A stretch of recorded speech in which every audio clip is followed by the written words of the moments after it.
up me coughing or Little Warrior coughing, which Little Warrior was quite a bit away from him, Mm, and his phone's sitting closer to him than I am. okay. Very curious. I'm also there's something that is so like my heart is full because a father is bringing both of his sons into this. Like, oh yeah, and I guess I should announce I'm having a son. Woohoo! Woo! Yeah, Let's go. Yeah. we're getting a baby. I'm gonna be a dad, and we're live. How's everybody doing? I hope that everybody's having a good time. Yeah, that's not a cap. That's not a joke. It's true. I'm gonna be a dad. I'm gonna be Dad Zarkus. So, welcome to the Berserkus. Sorry, I'm so thrown now because I'm got COVID daddy brain. Nope. Let's try that again. Hi, welcome to the Vereldium stream. I am your DM Berserkus. I hope that you all have had a wonderful week and have been digging yourself out of the snow. If you're in America, if you're anywhere else, well, you're lucky. I hope that you all are having a good day and welcome. This is a homebrew 5th edition ongoing Dungeons and Dragons campaign. This is a community-based campaign, so if you would like to play with us, the link is right up here at the top. Just join our Discord, come on in, agree to our rules and conditions, and as long as you do so, then you can come on in and roll off for your chance to play as one of our players. You currently see our 3 players here. We have Black Irish 19, Lord Geyser, and a new player, Knight Rider. As he comes in for his first time, he's going to be playing a brand new type of Dragonborn, which is something I'm super excited for. We're on our 56th episode, so we've been doing this for quite a while.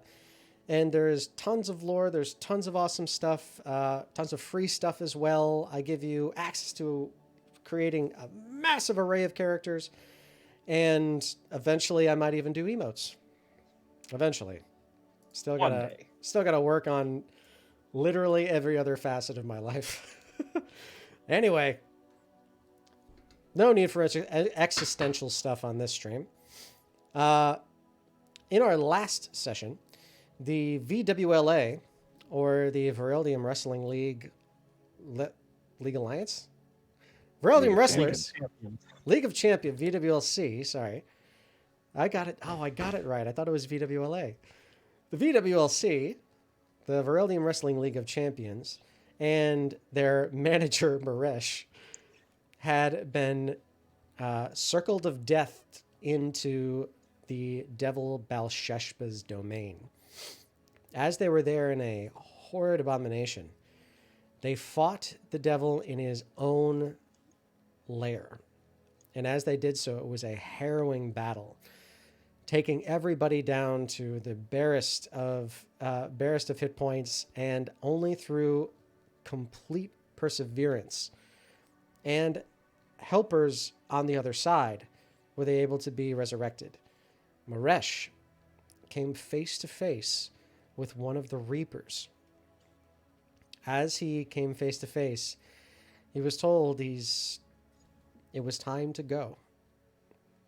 But in fair contest, he was given one final chance as long as he could beat the Reaper in one-on-one combat. Pulling out all of the stops, Maresh was able to take down the Reaper and was able to win, granting him one last chance. That being said, nobody escapes death without being marred a little bit. The scarification going up Maresh's body is now up around his face, and it's gotten worse. But he's still amongst the party. He's still powerful as ever. And now, you all are able to adventure on. So joining me today, we have 2 returning and 1 brand new player. And I'd like to take the time to have them introduce themselves. The OG of the caravan, Black Irish 19, would you be so kind as to introduce yourself and Maresh? Hello, my dear friends. I am Black Irish 19 here on Twitch, but not really, maybe possibly streaming some other. I haven't figured that out You yet. got it. This is Maresh, the Water Genasi sorcerer. As you have heard, has been through some very traumatic experiences. But that's not gonna stop his sense of adventure need to stay with his friends that he's made here in the caravan. And it's very good that we have you back. I was honestly thinking I was going to kill you last session. It was down to the wire. It was down to the... Oh, God. It was down to me choosing whether or not he was going to make 2 attacks or not. I think that was where we landed. Lord Geyser coming back again with another original character, Grunge Green, who, would you be so kind as to introduce yourself and your little green meanie? Hi, everybody. I'm Lord Geyser 21, and tonight we have Grunge Greenhu, the halfling-raised Gith Yankee. I might not steal your presents, but I might steal your change purse. And joining us for the first time, we have Knight Rider, who's going to go by Knight, and his Topaz Dragonborn, Taz. Would you be so kind as to introduce yourself and your Dragonborn? I'm Knight Rider 0526, and I'll be bringing Taz, the Oathbreaker Topaz Dragonborn, to the caravan. I mean, Vanguard. All of those things are true. All right, and it's Gith Yankee, Swashbuckler, not the other way around. Okay, that's my bad. I screwed up your lower third, bud. Sorry about that. So, as we left off in the last session, the VWLC and Maresh were revived, resurrected, as well as the other oddly named, but good in their own right, members of the Raxpillow household and friends. As they were resurrected and brought to, those who were missing from the tree that they were all attached to appeared to be just a few. One of whom was the one who you had knocked unconscious and who also had all of the scroll tubes on his person. He didn't make it. But then again, you also did take 20 activated scroll tubes off of his person. So most likely he was the one who was causing it. That being said, you were able to suss out the arms dealer. You were able to eliminate the arms dealer entirely. And no longer will the war have anything to do with the devil Balsheshba. So, what would the 56th Vanguard like to do with the loot that you have found? You found a bag of 5 dozen eyeballs, which you have found to be eyes of remote seeing, and a massive spell tome.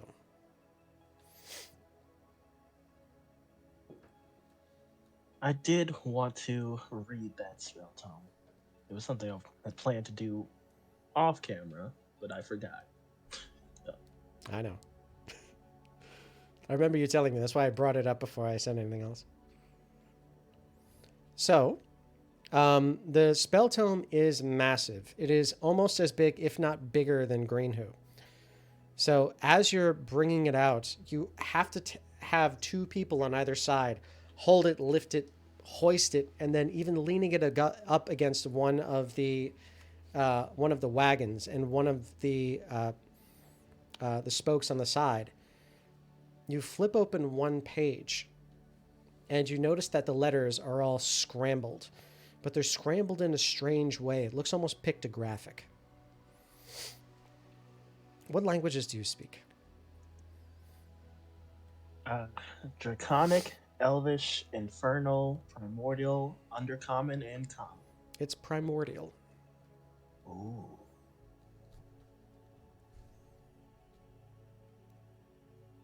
I will definitely attempt to read it. Okay. Not aloud. I'll read it in my head just in case. Okay. After you begin to read the first page, you start scrolling down and start realizing that as you're reading this, your vision is starting to tunnel.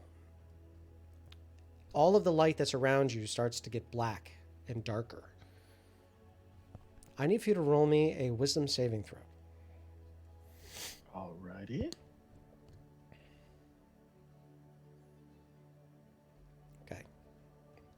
Where's my paper? As you are dropping this down, by dropping this down, I mean I just dropped all my pages, so give me just a moment. As you are reading this page from top to bottom, you're starting to lose your senses. You see that your vision is starting to go, and your eyes are beginning to focus in darkly onto this page. The rest of you are watching as Maresh's skin. You can see something that almost seems to be flowing across it, like white water across a raging river. And it's very dim at the beginning, but you all are noticing it with your passive perception.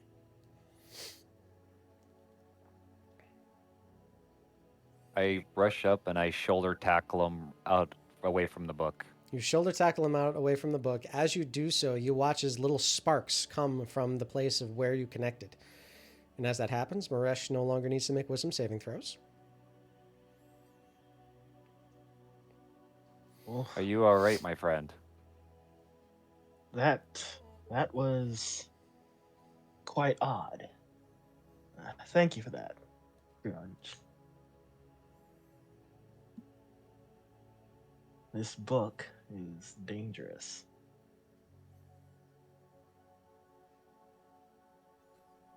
We should probably get Erziver to identify this before try reading that again. Sounds like a good plan to me. We don't need to lose you again. Okay. So one thing that our players can do is use our Court Magister, Erziver, to cast one spell that he knows at any time during the session. This is just a free spell. Would you like to use Identify? Yes. Okay. You use Identify. As that happens, he is able to identify some of the book. Not all of it. Once he gets towards the last grouping of pages, he says it's too bright for him to look at. It's another Leoden item then.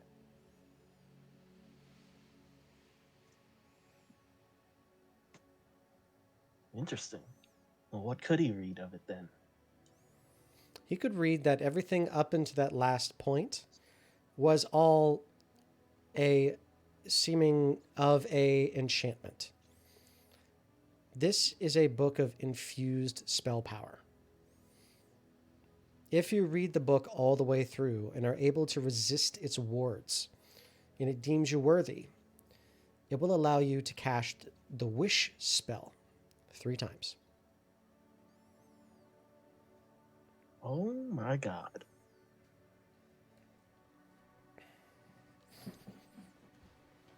Hide it.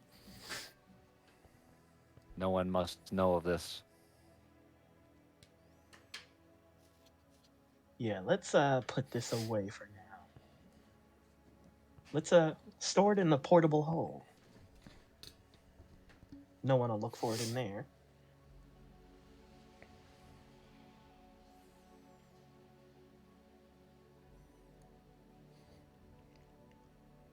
Okay, is that what you're planning on doing? Yeah. All right. Yes.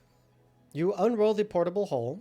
It's got a couple little knickknacks here and there that weren't emptied out from the last time.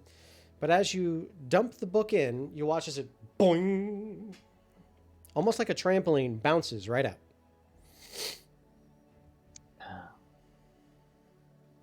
Too powerful to be stored away like that. Oh well. You've had this happen before when you've tried to store Leoten artifacts. Every time you try to store them in a pocket dimension or an extra dimensional space, they bounce out like they're rejected. You know that Leoten artifacts are bound to the prime material plane.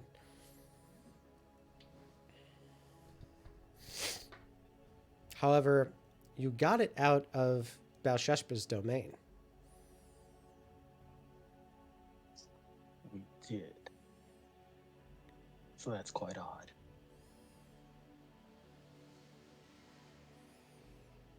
Well, since we can't put it in the portable hole for now, let's just like bury it under a bunch of other stuff, so it's not the first thing someone sees if they go looking through the inventory.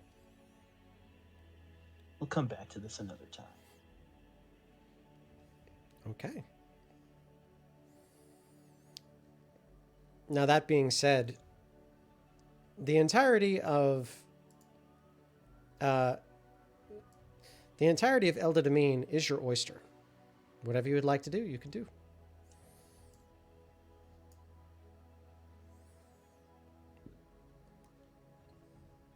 Grunge, Tess, anywhere you'd like to go? What the heck? Sorry.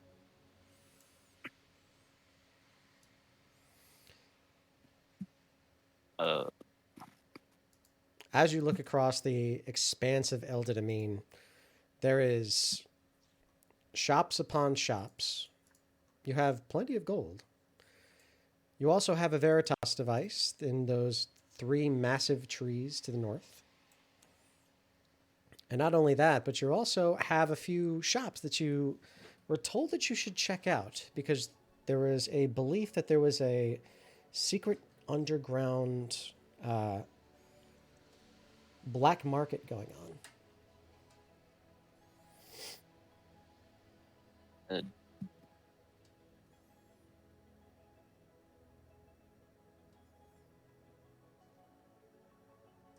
Maresh, shouldn't we go let those odd wizards, I believe they were, let them know that Belsheshba is no more? Ah, a fine idea. It would probably give them some peace of mind to know we've completed the task they sent. Okay. You make your way over towards the Arcanum, and as you eventually find the same wizards that were there, you let them know of the good news. As you're there, you also find a few of the nobles that you had seen before, and they appear to be being fed lots and lots of wine, cheese, crackers, and anything else that looks fairly expensive. As they are sitting down, being swooned over and handled with the utmost of care, you can hear over a couple of conversations that are happening. They're being pumped for information. It sounds like all of these wizards are trying to get exactly what happened at the party without actually talking to any of the caravan members who are there as well. So as they continue with their interrogation, as they continue messing with them, and as they continue pouring more into their wine glass and watching them get more and more inebriated, the questions become much more directed, and the questions start to become a little bit more less gossip and more interrogation. You talk with the one who is the largest, who you believe is in charge, and he gives you a massive thank you. As your reward comes, it is in the form of a very, very small box. He opens it up, and you see 5 brooches inside. Ooh, And he says, these are quite lovely. "These are just recently enchanted. Thought that you might like them. Thank you very much for helping to conceal what happened." Of course. We had some business with him as well. Is there anything that I could do for you personally, as I have a vested stake in all of this? I do hope that 5 brooches of shielding will be enough. I think these will do just fine. Wonderful. Well, by all means, these are for you. Please don't tell anyone where you got them from. Of course. Thank you. Our lips are sealed. Nell did mean discretion is everything. That being said, I do understand that there's another job that's coming your way. Congratulations on the manor house. Ah, yes.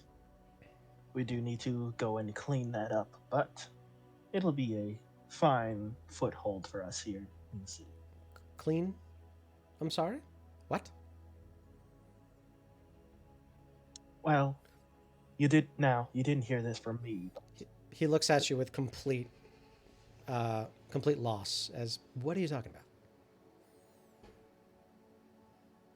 There's some unsavory character inside the building.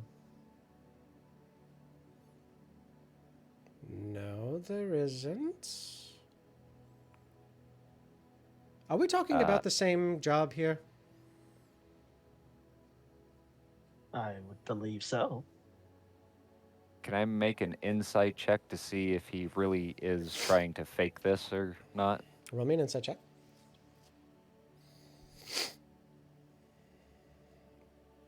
Okay.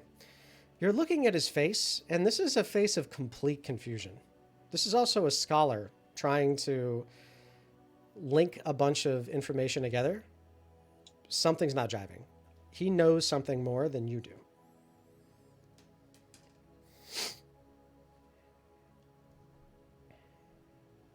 Are you sure you have no idea what we're talking about? I thought I knew what you were talking about, but there's no way that we could be talking about the same thing. Are you talking about a different manor house? Because I'm talking about the Wingless Fort. Oh. I do believe that we are talking about something different then. I see. Are you aware of Sage Wingless? He's one of the sages from Bolga across the continent. Enlighten us, please. There's the Arcanum here at Iltadamine, and then the Arcanum in Bolga, which is across the continent in Athrondon. He's been the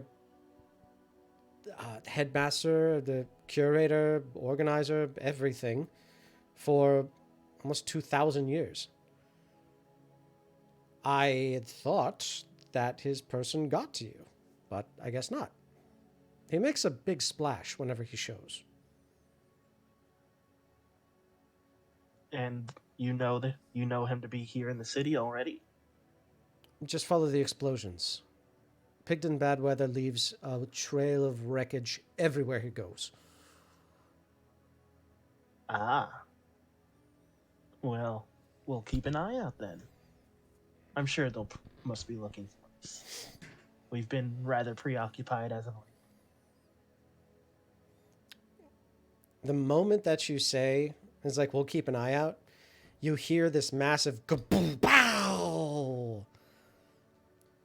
And as you look out the door and out the windows, everybody's running towards it. All of the nobles, however, stumble and fall flat on their face. You all see the words kaboom, pow scrolling across the sky. And then they disappear. The actual spelled out onomatopoeia just scrolling across the sky. I think we have a lead. It looks like it's coming from the south.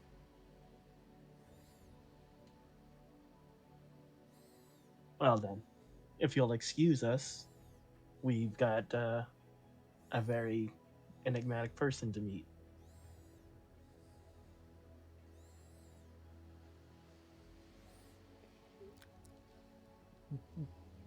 Goodbye, and good luck, and God's help you.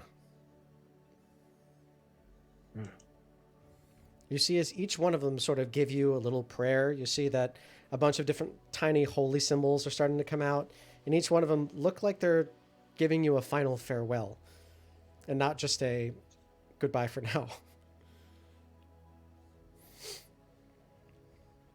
Come along now, boys. Let's go and find this Pigdin. So if I can have all of you please roll me a history check.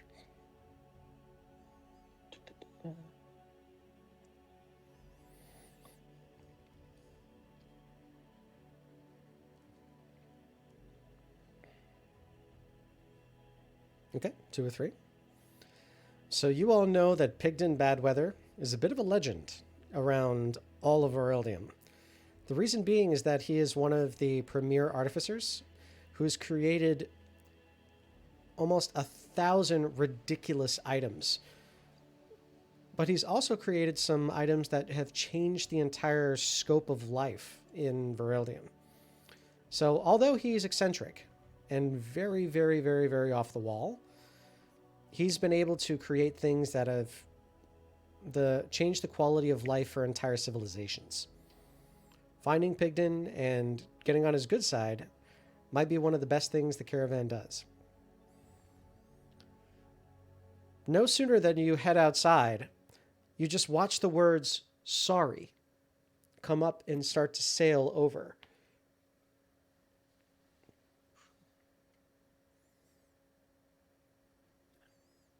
Well, say, shall we head in that direction? certainly. Grunge throws his arm up over Taz's shoulder and says, "Come, let's go get your feet wet." So, as you all take your rucksacks and move forward, you all continue to move down south. As you do so, you eventually get to the barley fields. And as you get there, the scent that comes from this area is so rich and so earthy that you can almost taste the richness of the soil in your mouth as you're moving farther down. And it's making you salivate. It is making you feel at home. It's making you warm and cozy. You listen to the loudest belch that you have ever heard in your life as you watch the letters burp fly up from what appears to be a large spire to the south. I'm guessing that's his residence at late.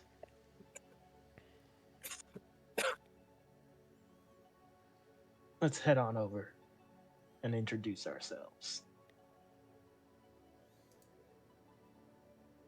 Okay. As you head over and as you make your way towards this large tower, you can see right now that there are piles and piles of large letters, all laying on top of each other outside of a building. You notice that this one building has a moat that's around it. It has a lot of the stonework kind of busted out of one side. And you can see very large windows where all of the glass has been broken from the interior. However, as you're watching this, you're also watching as the stone and the windows appear to be mending themselves back together very slowly.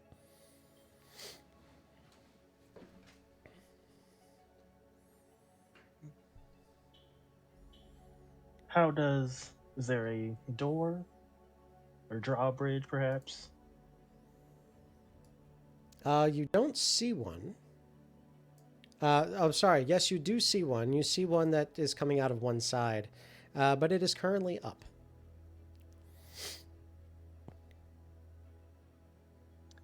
Then I will simply call out, "Excuse me, is Pigdin Badweather here?"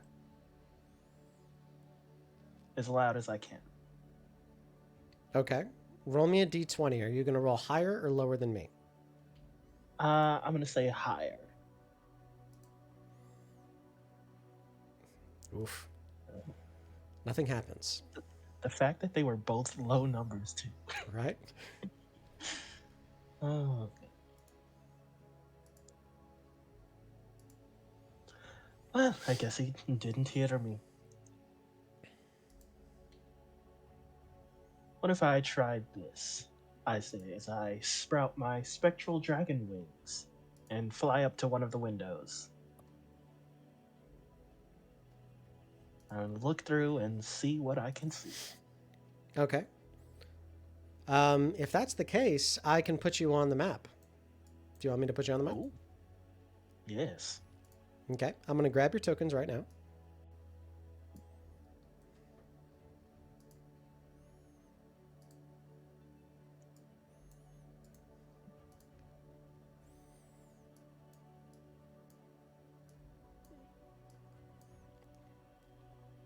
Give me just a moment as I place you here. As you fly up, you realize that this entire location has no roof. As you're flying straight up, you can clearly see the entire layout within. Oh, wow. You also see that there are dozens and dozens of tiny toy boats floating around this moat. Each one of them appears to have little dolls that are nestled within. There are 3 dolls in each.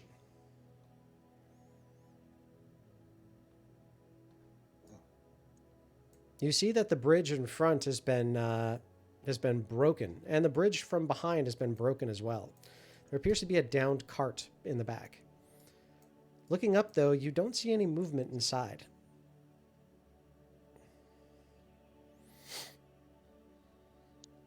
I see. Well, since there is no roof, I will attempt to fly into this opening and find a way to lower the drawbridge. Okay. As you fly down, you see that there is some kind of a small, almost like a fountain-like structure that's right there. Like one of those champagne fountains or chocolate fountains you see at fancy gatherings. But there's nothing within it. There's only a bunch of little red gems, perfectly spherical. And they're very, very tiny, such as one that would fit into a ring. But you find about 2 dozen of them in there. They're on little tracks that seem to spin around each one of the layers. There's also 2 different suits of armor.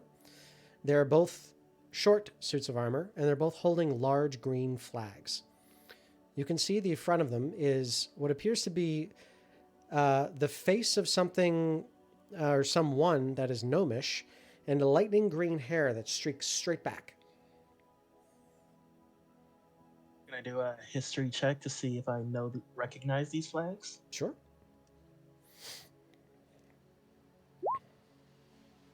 I do not. You can roll an advantage since you have Pigdin Badweather's merchandise. This is the brand logo for Pigdin Badweather's original items. All right. Then, as I look around, do I see any mechanism for lowering the drawbridge in this room? You don't. But as you come down on the ground, you notice that the boats are all starting to coalesce and merge, and they all seem to be looking in your direction.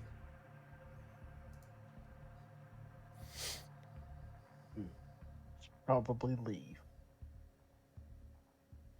There is still very, very tall walls. So the walls are about 20 to 25 feet. It's not a very large gap between the water and the land. It's only about 10 feet, but it's farther than you could probably jump.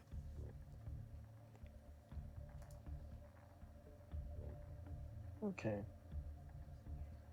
In that case, I will go back outside, get over here back next to my friends, and tell them about what I have seen. Okay. As you go across and as you fly over, you watch as all of the little dolls on each one of the boats immediately and you are going to get hit 1, 2, 3, 4, 5 times 3, 15 times. Delightful. One moment, because there's no way in hell I'm using that character. Sorry, I have a bunch of monsters up, and this is definitely not the right one. Just want to make sure this is the right one. 1. What is your armor class? I am sitting at 18.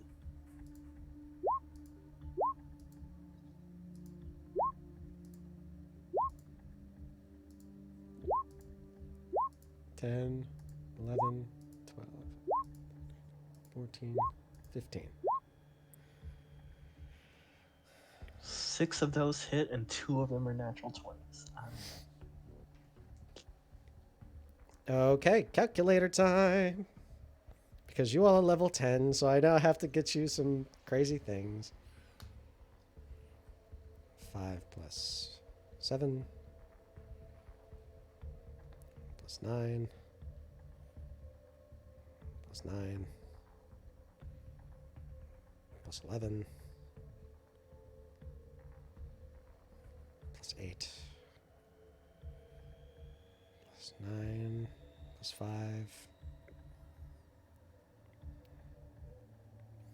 You take 63 points of damage, and I need for you to make 7 escape saves. So acrobatics or athletics. And you said 63 damage? 63 points of damage is correct. Mm.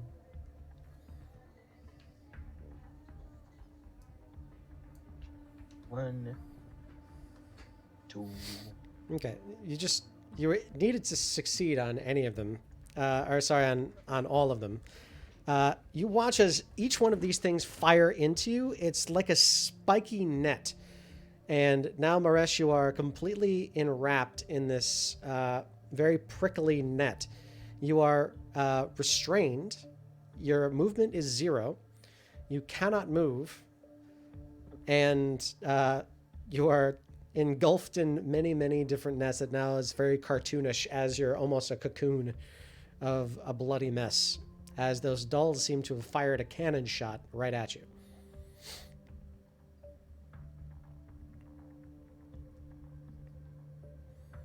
Grunge and Taz, please roll me a perception check. Also, if you have high perception, passive perception, you can just tell me what that is, and you can use that instead.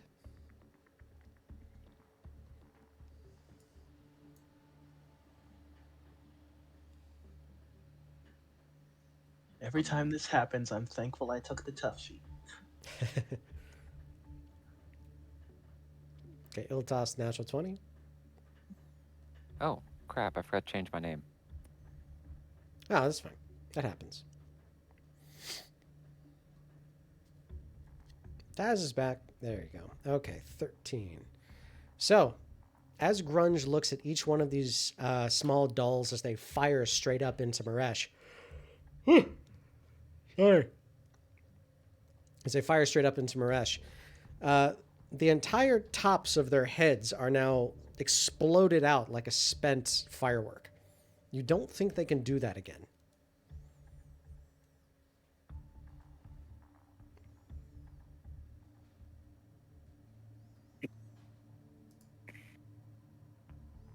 I will take my dagger and try to cut him out. Okay. It takes some time, but you are able to cut him out. The netting is not that stiff. So you cut, you saw, you tear, and you rip, and eventually Maresh comes free.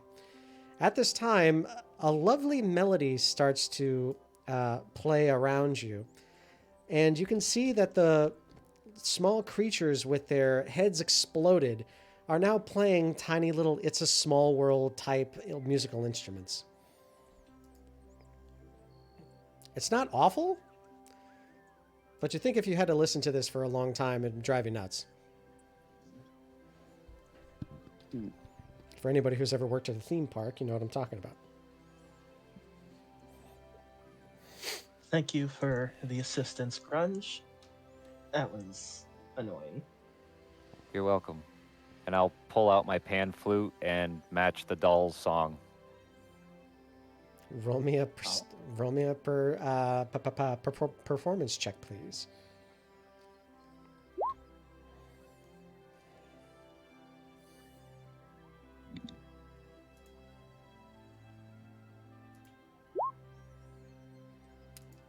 As you play, a few of them become discordant, and they're like, "You're screwing me up." You actually see them waving at you to like stop it. It seems that they understand that you're playing and that they don't want you to do that anymore. Keep playing, Grunge. Play louder. I will increase my volume slightly. Okay. They keep doing the hand gesture thing. Nothing changes.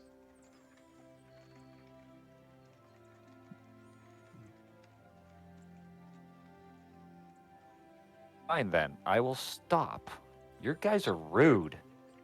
They begin playing again.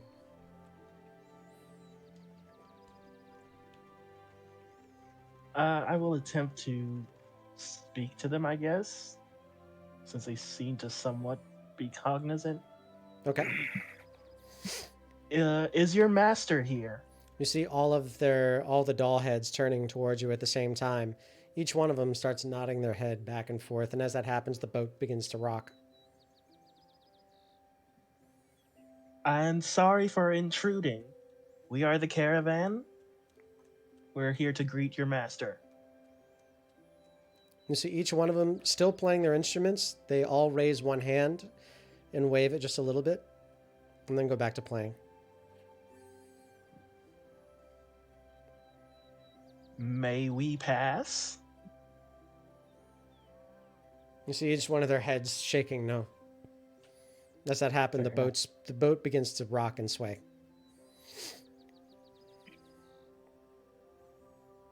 Fair enough. Well, what do you guys think we should try?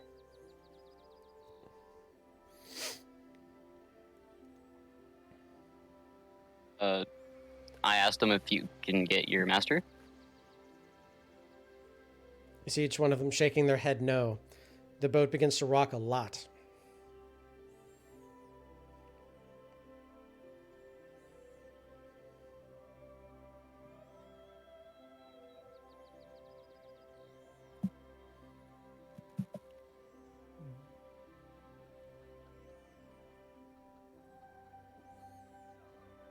You also notice that as they're shaking their head no, they don't stop. The boat just still shakes. I ask it again. They shake at the exact same pace.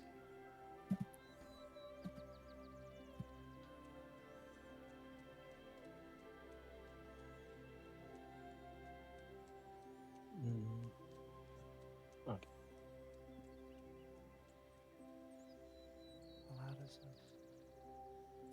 Marash, would you mind stepping about 10 feet away from me? Sure. I cast Thunderclap and yell, Pigdin!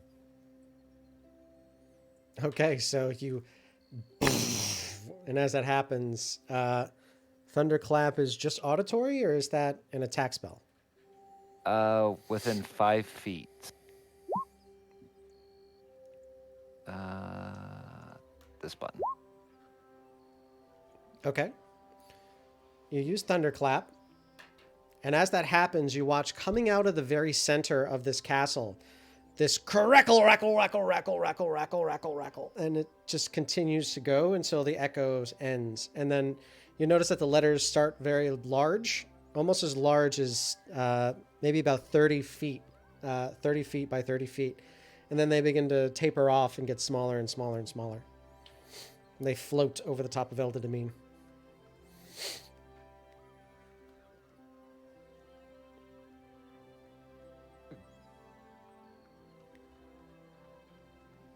No response. Okay. I want to try using shape water to Okay. freeze the moat. It says that I can freeze it as long as there's no creatures in it, but these aren't living creatures, they're dolls. So will that work? Okay.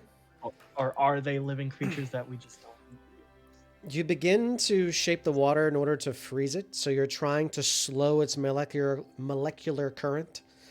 And as you're doing so, there are things that seem to be stopping you from doing that.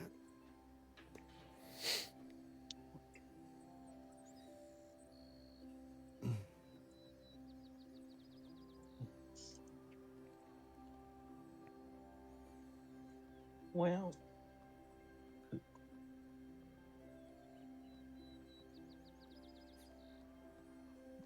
Do they still look like they're unloaded and can't fire that attack again? Have you ever seen the top of like a firework that you get from like a supermarket?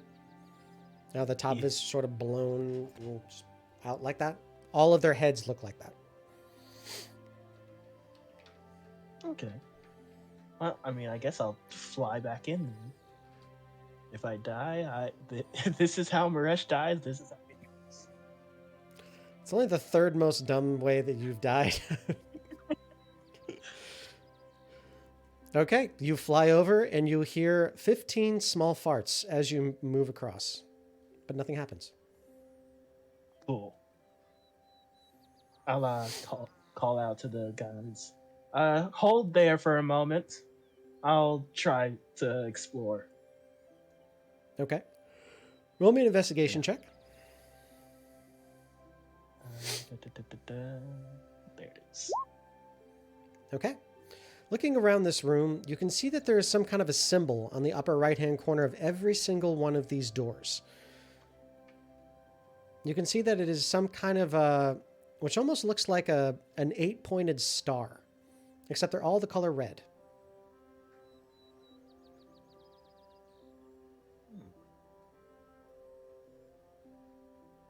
Okay. I will go up to this door here and knock on it. Okay. You try to do so, but as you're doing that, there seems to be some kind of a field in front of this door. So as you're trying to knock, it's almost like punching into a pillow. There's no sound, and there's barely any resistance, but you can't hit the actual wood of the door. It stops your hand before you get anywhere close.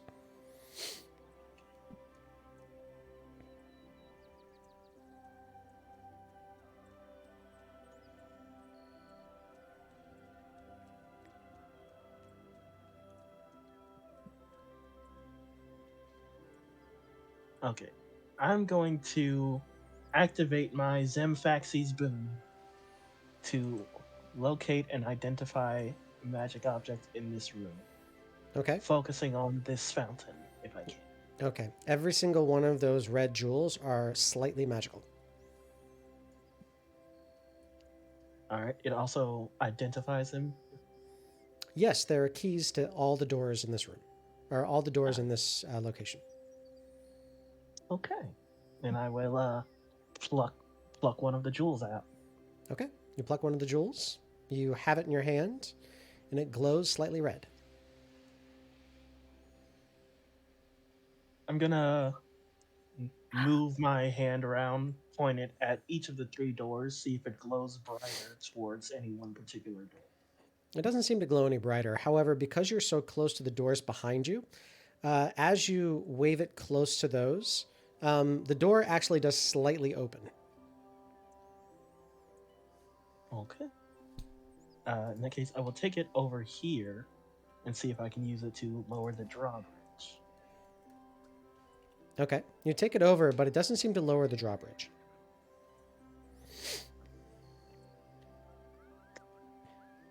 And I guess I will simply try and proceed through this door. Okay. You walk through the door. As you come in, you can see that this entire table is set for guests. However, there's no one here.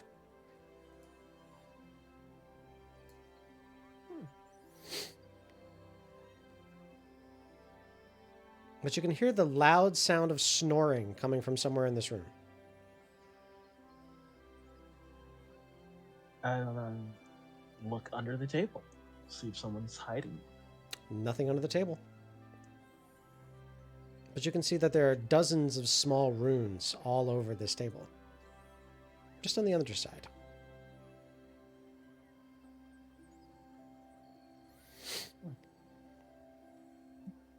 I'll proceed through this door.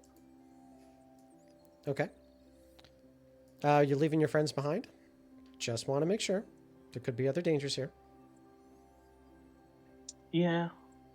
Are these doors staying open or are they closing behind? They're closing behind you. That's So, as you go through this door specifically, I need you to roll me a dexterity saving throw. As you hear something falling from above you.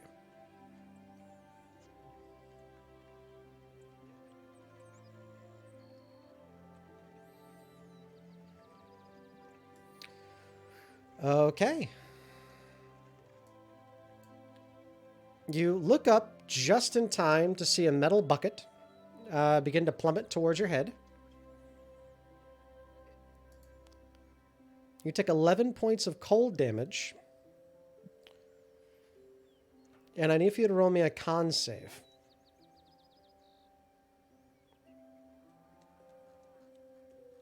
keyboard. Work with me, please. There we go.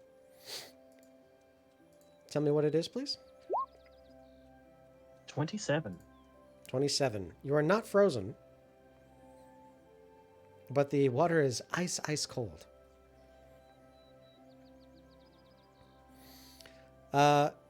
Grunge and Taz, outside, you see the words splish coming from the center.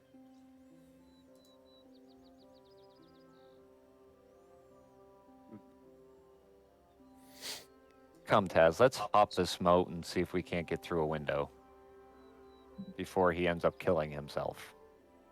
I had a question. What's up? Could I carry Grunge?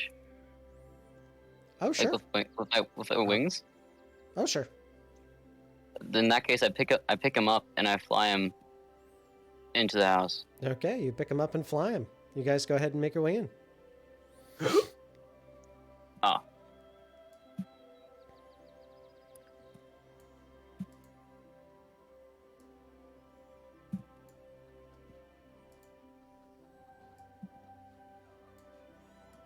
Oh, sorry, you all weren't supposed to see that yet. Boop. You fly him into the house. You all arrive. Before you, you see a large fountain with a bunch of red little beads. 2 flags, which you know to be Pigdin Badweather's company logo. And you can see something, Taz, you can see something written on the walls behind you. What languages do you speak? Let me check. You can check in the lower left-hand corner. It'll be under proficiencies. Common, Draconic, Gnomish, Goblin. It's in Gnomish. Ooh. Then I read it. Yes. It says to lower. Can I please come in? To raise. Thank you for your hospitality.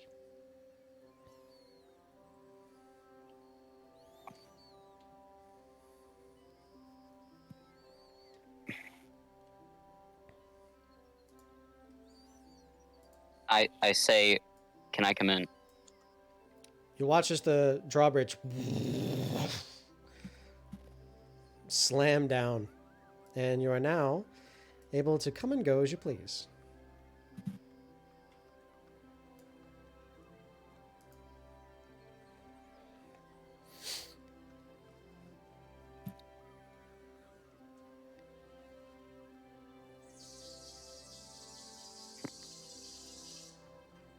So what are you going to do now? Try to follow Maresh, I guess. Okay.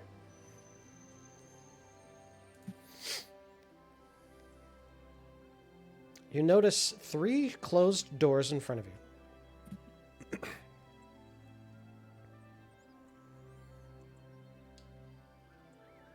So Taz, I'm noticing on your character sheet that you have an ability of psychic communication. Yes. If you're within 30 feet of somebody, you could potentially speak into their head.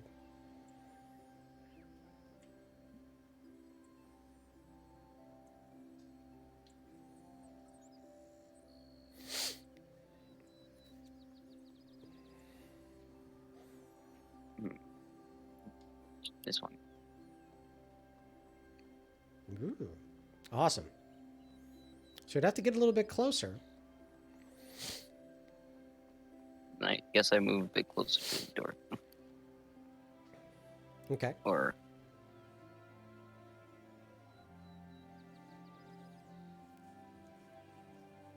You get a little bit closer, but you notice that there's some kind of a force field in front of this door. You're not able to even touch it. hmm.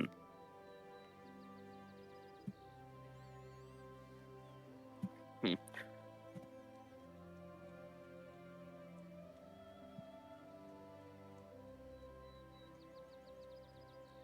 Can I hear that they've come in? Are they making any noise?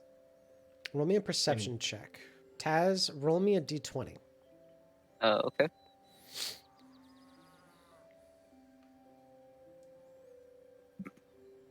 Okay, yes, you can, Maresh. You can hear that somebody came in.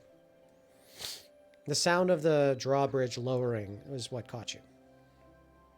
And upon hearing that, I will proceed back into this room. Okay. You go back into this room. However, as you go in, the only color you are able to see is red. I can only see red. Correct. This room is entirely red to you.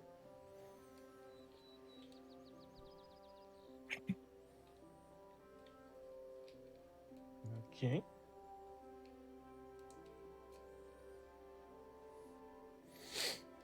I'll inspect the red gems since I don't know what they are. Okay. Each one is very, very small. Looks like it can be the size of a ruby that you would put into your into a ring.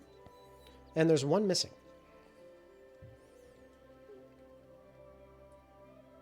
Hey Taz, I wonder if Maresh grabbed one of these.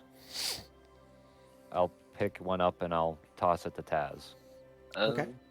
And toss it to Taz. He grabs it. As that happens, the doors open up. He doesn't see anybody inside.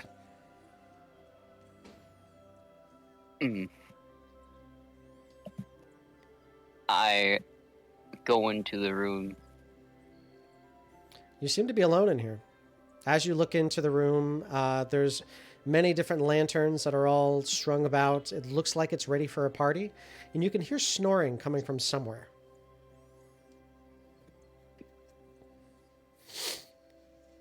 There.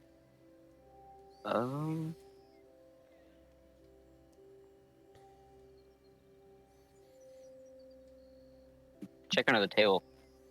You can see probably about a dozen and a half different like magic glyphs and rings and circles. It's a very enchanted table.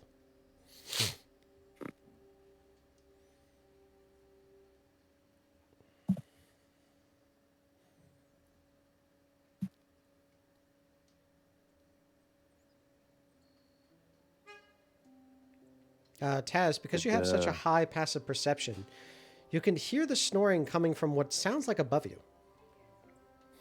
I look up. You look up, but you don't see anything but the sky. Try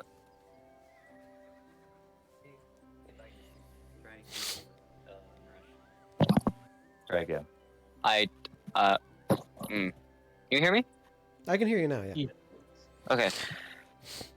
I try my telepathy thing to see if I can try to communicate with Marash. You can hear Maresh. What are you saying to Maresh? Where are you? Is that you, Taz? Yes. I'm in what seems to be a dining room, but everything's all red. It was very strange. How did you get there? I don't know. I walked through once and it was normal. Went through a door and came back after getting splashed with water, and now everything's red. I tell this to Grunge. Okay. Taz, as you're saying this out loud, Maresh, you could hear the voices. No problem. Can I see them? You can't see them, but you can hear them like they're in the room with you.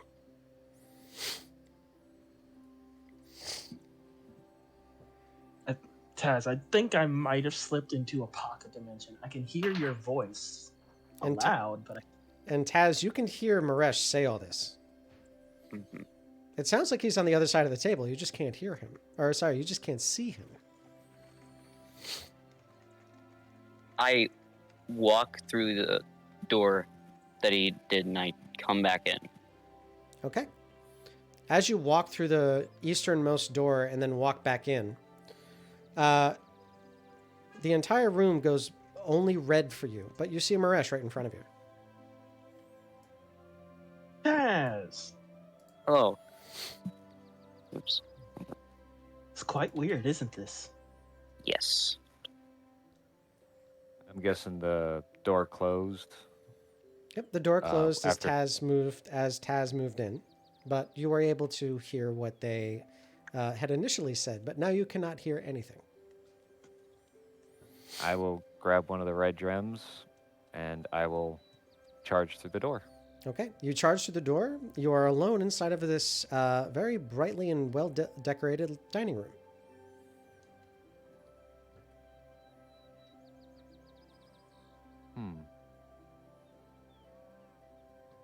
Taz, what happened to Grunge? Where did he go? I think he was in I think he was in the first room we entered.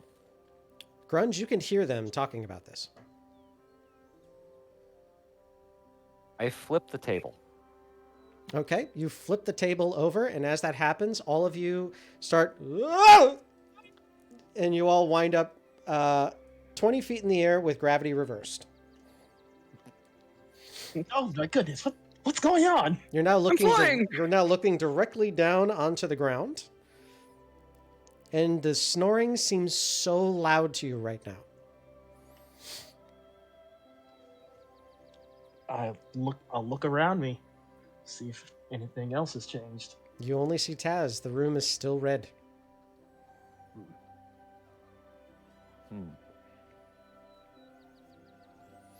Well, I I guess flip the that's a table thing we back can over. You're 20 feet in the other direction, so you can't.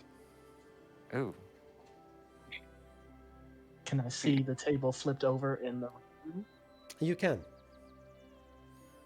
And I assume I noticed that it changed, so I will use my ability to fly to go back towards the table and flip it. Okay, you flip the table back over, and as that happens, you. Whoa! I need for all three of you to roll me a dexterity saving throw. Actually, Maresh and Taz don't. Only Grunge does. Or it's not dexterity saving throw. I'm sorry. It's acrobatics check. Because you're falling.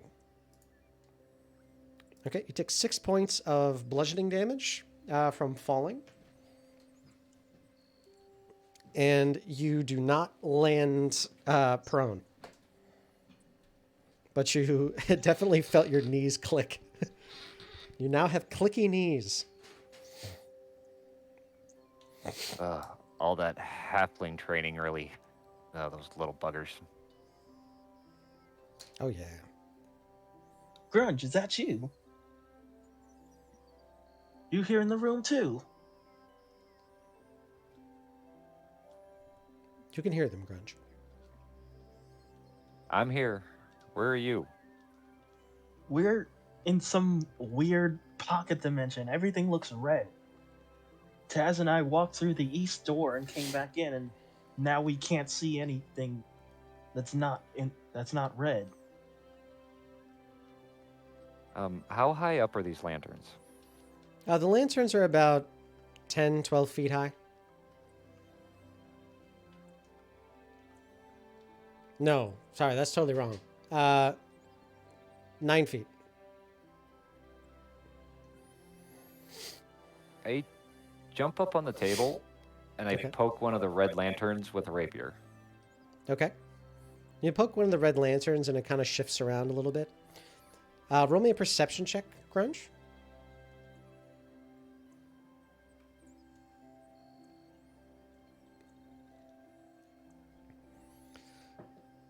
Something towards your east side and something above you looks like it's shifting a little bit, almost like when something moves underneath bed sheets that you can tell that it's there, but just slightly.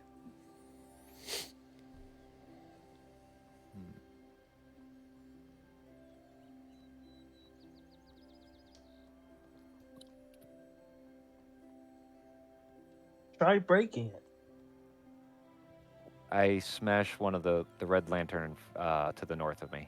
Okay, you slice the red lantern down from the ceiling. As that happens, it comes down and...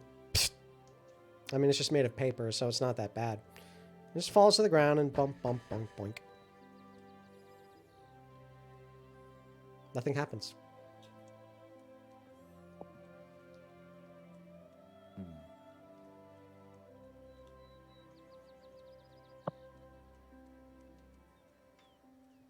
Okay. Taz? Yeah. Try going in and out of the east door again. Maybe it'll let us out. Okay, I go through the east door again. Okay, the moment that you exit the east door, you can see in full color again. My character. Grunge, you clearly see the east door open. And after a second, you can see Taz on the other side.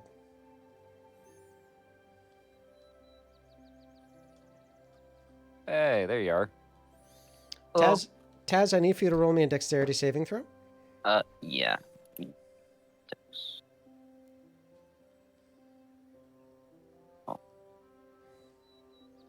That one. Upper left-hand corner. Perfect. You take 8 points of cold damage, and I need for you to roll me a constitution saving throw. Upper left-hand corner. Okay, you're fine. You're not frozen. But another bucket of cold water, boom, slams onto your head, and you take 8 points of cold damage.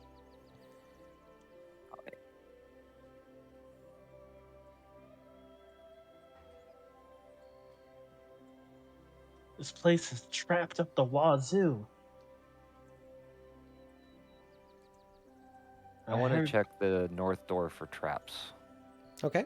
Roll either perception or investigation, whichever's better for you.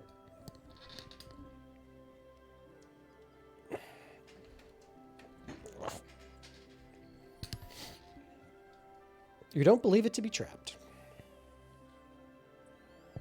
I go through the door. Okay, you go through the door. There's a hallway on the other side. There's a double door that goes to the left and a single door that goes to the right.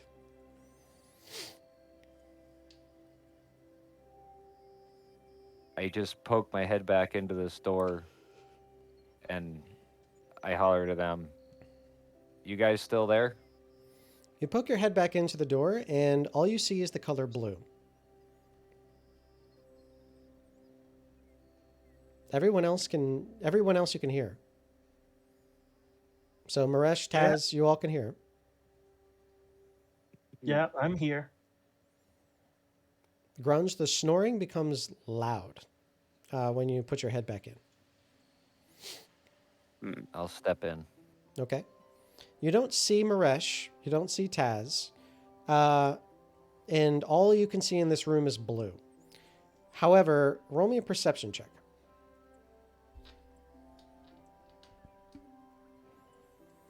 You notice that there are probably about maybe a few hundred tiny letter Z's floating around the room very slowly.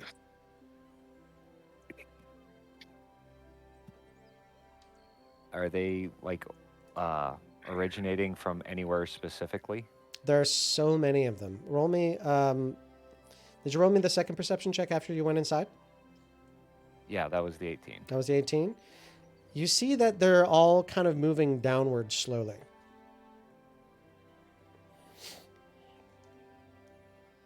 You believe they're originating from somewhere above you. I will hop back up on the table and look up. Okay. You can see just a few hundred letter Z's all nestled about in a large nest right above, and you watch as more of them stream out in all directions in a line. But there appears to be a little, like 8 foot in diameter nest of the letter Z above you.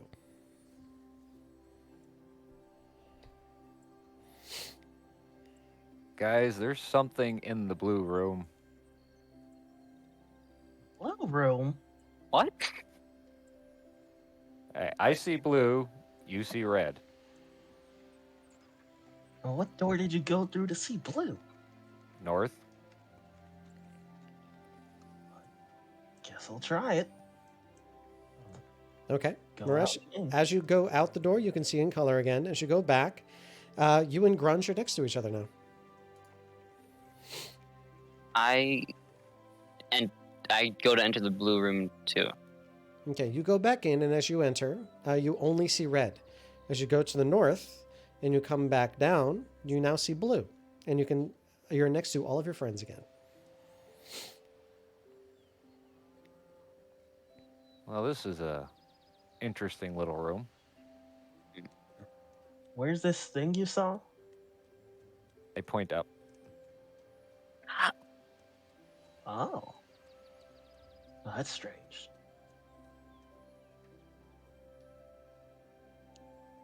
Shall we check it out, Taz? Yeah. I sprout my wings and begin to ascend. Cautiously. Excuse me. As you cautiously go up and you make your way up to the top, I know every time I do something where I have a character that's sleeping, I went up yawning like 10 times. You just think about sleeping and it feels so good. I know, I can't help it. It's a DM's dilemma. So, as you get up and about 20 feet into the air, you look and you see nestled into a large nest made of the letter Z is a gnome with a massive round wizard's hat. You see a huge jacket stuffed to the gills with little apparatus, little potion bottles, little knickknacks and doodads and gadgets. And he's curled up into a tiny ball, and he's got like this tiny little plush toy that he holds next to his cheek. And you can see this tiny little, almost like maybe about a centimeter tall, tiny instruments playing a melody for him. This is a sleeping Pigdin Badweather.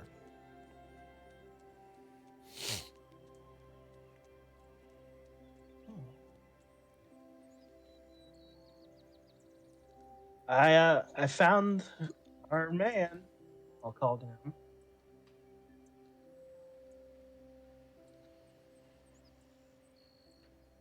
Grunge, or not Grunge, Taz, think you could pick him up and bring him down?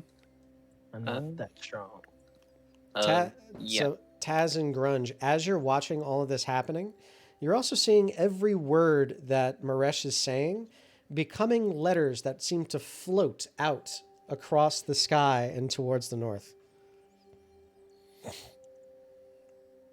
Most of Eldidamin now is probably fervently aware that there's somebody named Taz in this place. You may or may not become famous. And they're used to it after the Trunker shenanigans last week.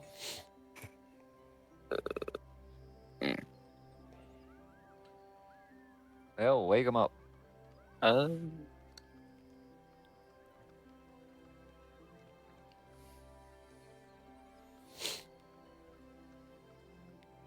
do you want to wake him No, up?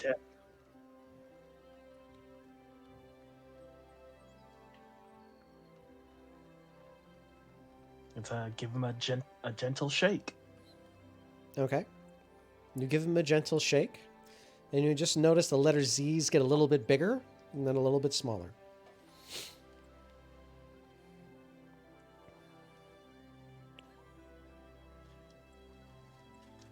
Is this little instrument thing still playing? They are. I am going to attempt to stop them playing using Shocking Grasp. You're going to try to destroy them? Yes. Okay. So as you bzzz and send that, you notice that there's some kind of a shell that goes across them. As the Shocking Grasp fires off and goes across, you can clearly see that it lights a few of those letter Z's on fire. And as that happens, you watch as a bunch of them just... So as that happens, your floor gives out. and you watch as Pigdin Badweather just with 20 feet straight down. He's going to take 10 points of damage. Can I catch him as he falls? Oh, sure. Roll me. You can either do a strength saving throw or a dex saving throw, whichever's better for you. Okay. You grab him, and I'll say that is going to mitigate the damage. Is your con score greater than 10? Yes, it's 12. Yeah, then that's fine. He's still asleep. And as you have him now cradled into your arms, he's very light. He's only maybe 60 pounds. But as you're holding on to him, the instruments come closer to his head and just float there. But now his plush is a little singed. Can I try to take his plush from him? Mm-hmm. You try to. As that happens, you notice that his plush, the eyes grow very large, and you notice two very, very sharp fangs start to grow out of this small rabbit's teeth. Oh God. Hmm. Flashback to Monty Python. Do you wish to still try? No. Okay. As you pull your hand away, you watch as the eyes close and go back to shut, and the fangs retract. I drop him. He falls onto the table, rolls over a little bit, and begins to suck his thumb.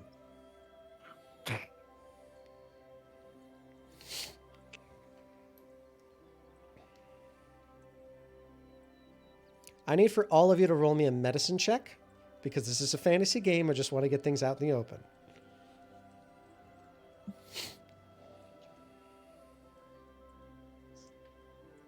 I took that.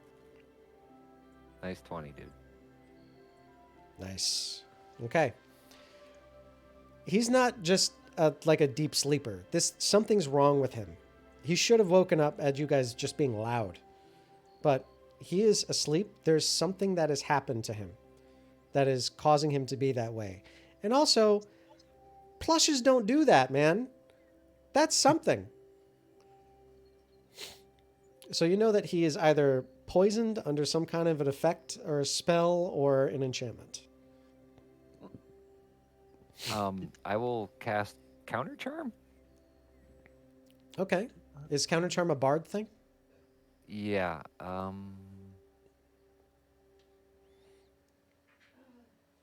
Use the musical notes or words of power to disrupt the mind-influencing effects. An action, start a performance. Okay. You're using panpipes, right? Yes. You have advantage on saving throws against being frightened or charmed. Creature must be able to hear you to gain the benefit. Okay. So you begin to play your counter charm. As you do so, you notice that there are 5 lines that begin to draw from your pan flute up into the air. And every time you play a note, you see a little note appear on what appears to be a stanza. And you just watch that note fly and float up into the sky. Cool.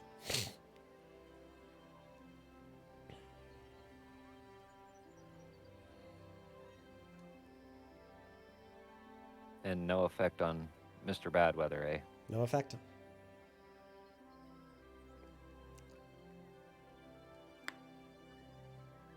Could I inflict wounds the plush? Sure. Yeah, sure.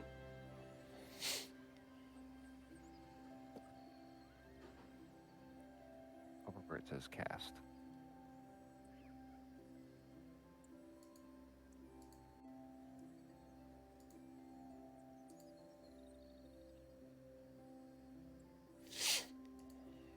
Okay, 13. It's a plush, so it definitely hits and does 16 points of necrotic damage. As that happens, you watch this horrid, abominable creature that is not this big. But as you touch it, it... And yeah, how do you want to do this? You definitely killed it. Nice. So when I say how do you want to do this, it means do you Oh, want so to it's like narrate how you kill it? So if you want to pull off a cool anime moment, this is your time to talk about it. I inflict. You I can grab also it and throw it. That's fine. You can also just say, nah, he's dead. God, I wish I had a sword. That'd be so much cooler. There's always next time. There's a lot of monsters in this place. All Keep right. playing with us. You'll have your chance. We have players that live for when I say that, and then players that is like, I can do without it. Just like the story. At least I hope we have players like that. So, Taz, as you inflict wounds on the little stuffed animal, you now can see that whatever this was is definitely something that is otherworldly.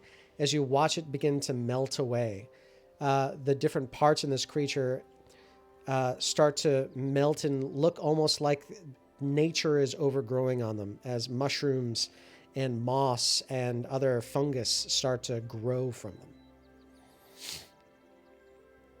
It's a very slow process, but it is happening. Oh, I don't like that. Does anybody know what this is before I make a roll for it? I do not. You can either roll me a religion check or an arcana check, whichever's best for you.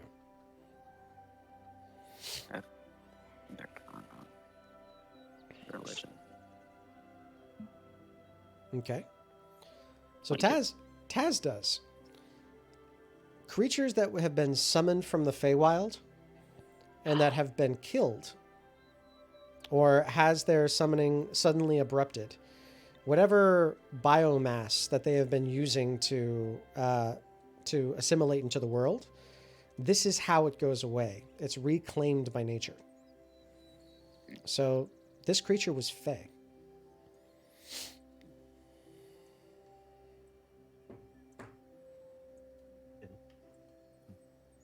Well, now that this demon bunny is gone, I'm gonna try and shake Pigdin awake again. Okay. You try and shake Pigdin awake, and he's just... Still does not wake. All right. No more Mr. Nice Mirage. We're gonna use Create Water and dump a couple gallons of water. Okay. Like, wake up! Got it. So you dump the water all over his body, and you spray him, and he is now wet and asleep. I punch him. Roll me an unarmed strike, please. Okay.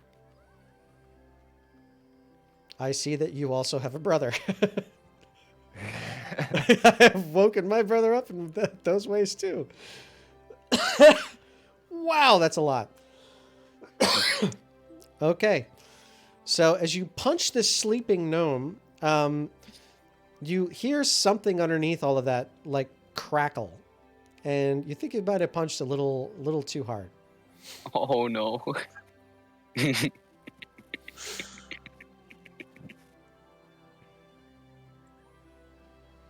But he does not wake up. Are those instruments still around him? They are. I'll pull out the blue dragon fang rapier, Okay. activate it, and stab one. Okay. Wait, activate it? What? Yep. You can activate Dragon Fang weapons. So as you stab the tiniest timpani drum, you just hear it, and there's no more percussion.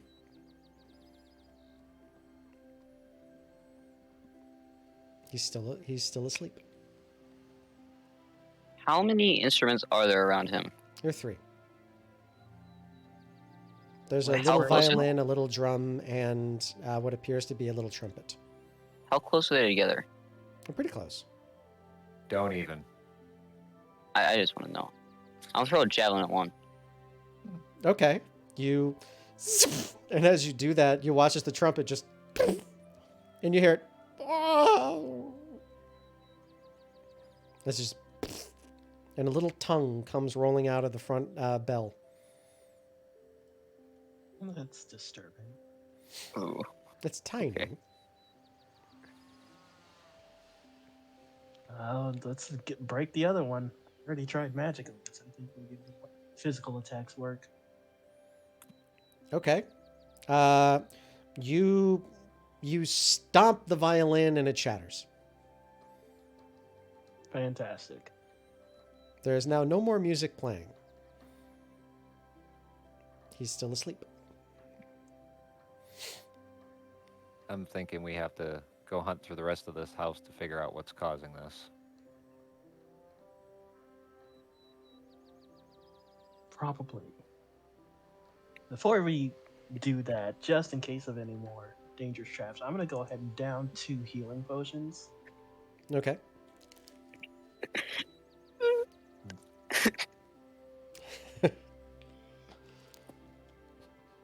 So 11 healing altogether. Biz, he'd like to know if he broke Pigdin's ribs. No, but you definitely maybe have shifted and like popped one of his knuckles or I don't know if you've ever popped your hip before or popped your shoulder, but you definitely. That's gonna did hurt that in the too. morning. Oh, it probably hurts right now, But not enough to wake him up. but no, you didn't break his ribs. But it's funny.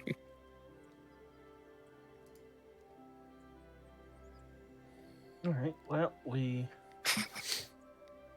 know at least the north door wasn't trapped, so I say we go. Right?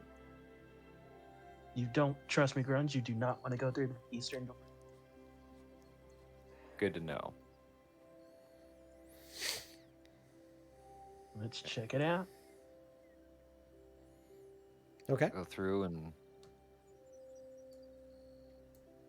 Okay. You're in a tiny hallway. Seems pretty nondescript. There's a door to your right, Okay. door to your left. would you like me to check one for traps? Yes.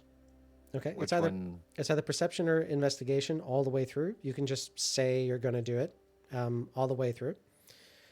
And then say, I'm checking for traps, and then just go ahead and roll. Checking for traps then? 11. Okay.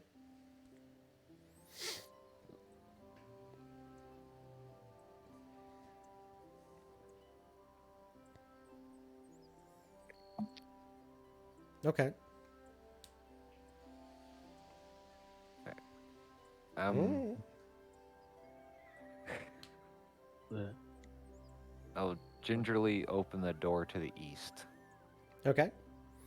Inside, you see what appears to be an apothecary. This looks like a place where he mixes a whole bunch of different concoctions.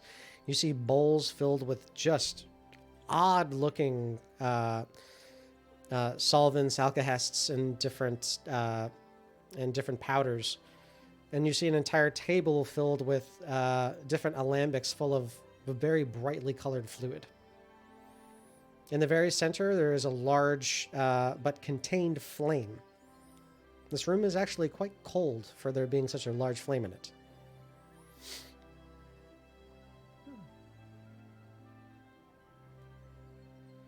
I'd like to do a medicine check to see if there's anything in here that might cause a magical sleep or forced sleep. Sure. Go for it.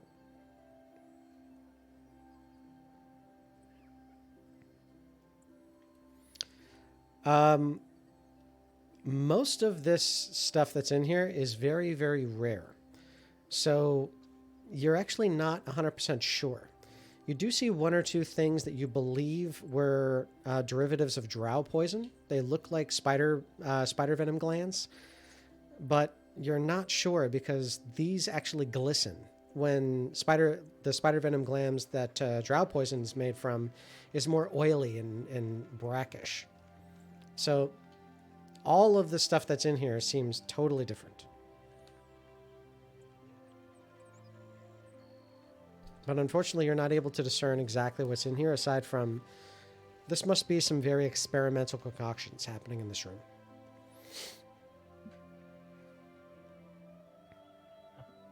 Let's keep looking around. There's another door off to the east. Mind checking that, Grunge? I will check that one for traps. Okay.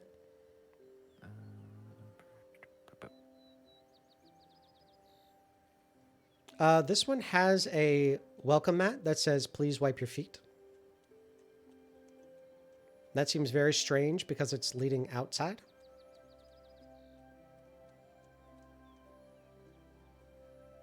Strange as Pigdin's MO. I say we follow the mat's instructions. I wipe my feet and then carefully open the door. Okay. Oh, Taz, go ahead. I clicked something by accident. Yeah, that's what I want to do. And I will also wipe my feet and proceed through with Grunge. Okay.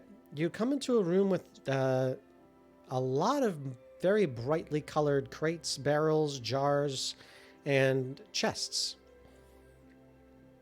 They all appear closed.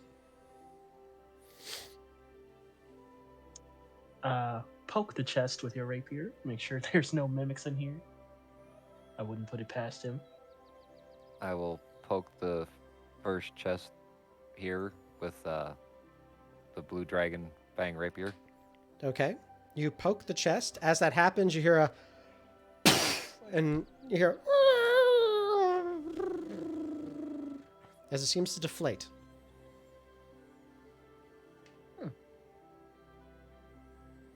I need for all three of you to please roll me a Constitution saving throw.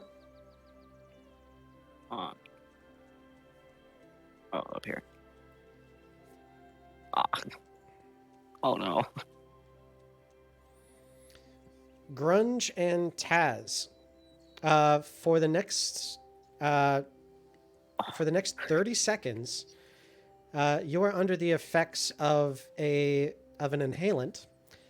Anything that requires dexterity is going to be a disadvantage. This is for the next 30 seconds. Well, that's not the greatest thing to be inhaling. Okay, All's voices are getting much, much squeakier.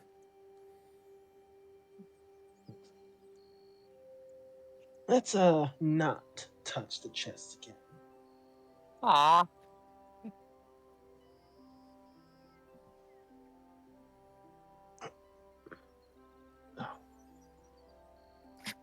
Let's head back in here.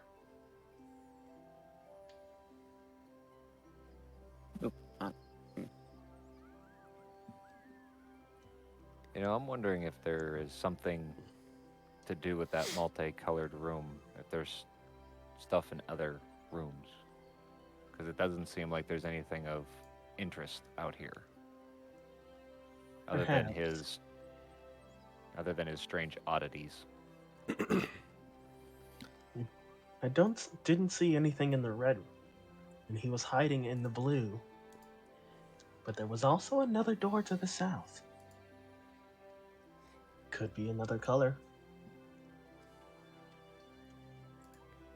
Shall we head back? You'll hear a tick, tick, tick, tick, tick, tick, tick in this room.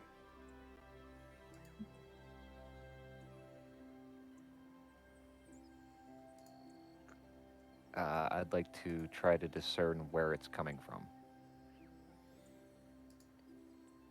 It's coming from the fire in the center of the room.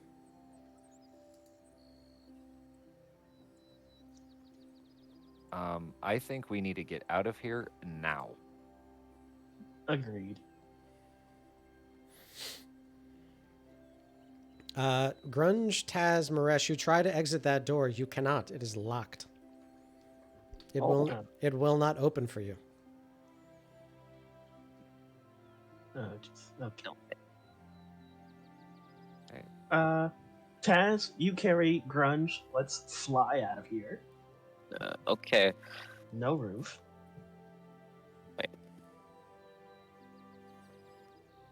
You keep hearing tick, tick, tick, tick, tick, tick, tick, tick, tick, tick, tick, tick, tick, tick, tick. This way. Oh no. Wait.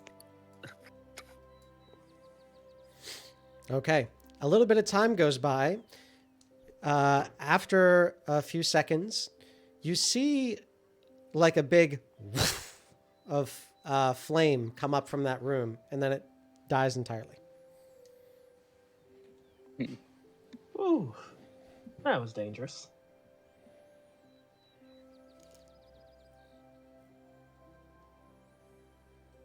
Okay. What if we try taking Pigdin out of this place? Maybe it's a proximity-based thing.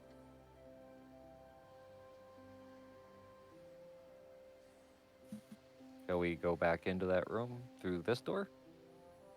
Yes. Okay. You go back in. As you go in, you do not see Pigdin at all.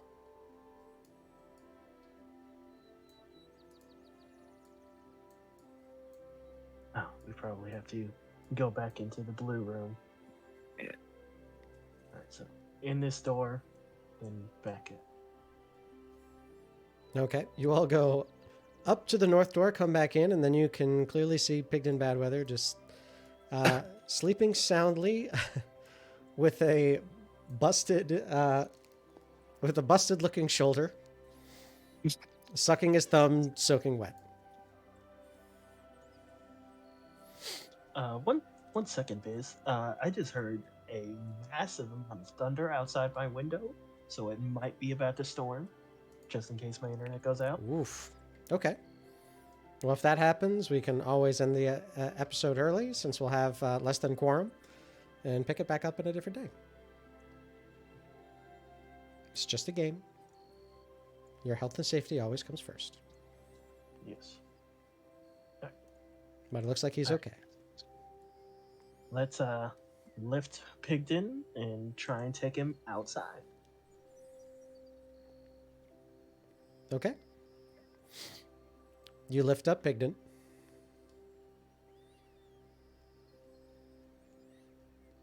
As you do so, you get towards the front doors, the two double doors to the left, to the west, and you can't seem to pull Pigdin out from those doors.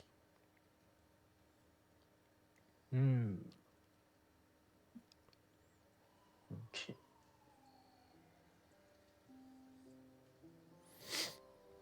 You guys wait here. I'm going to try something. And I'm going to just straight up charge through the south door. Do you have Pigdin? No. Okay, you charge through the south door. I need for you to roll me a dexterity saving throw.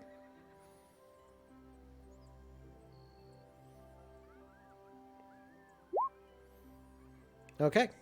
You charge through the door, and as you do so, you hear the sound of a bucket of water slamming behind you. You're fine. And now I'm going to go back in.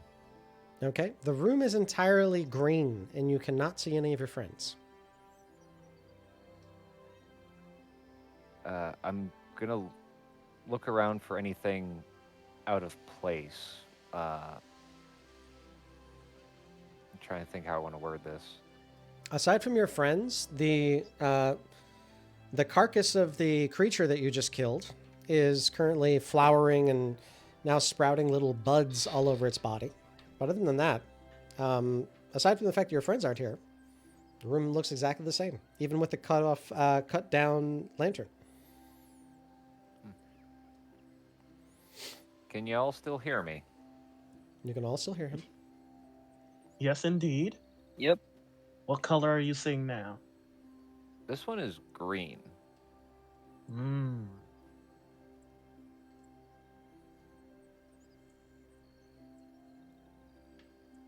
very strange. And is there anything above you? I No- will look nothing towards above the ceiling. There's nothing above you.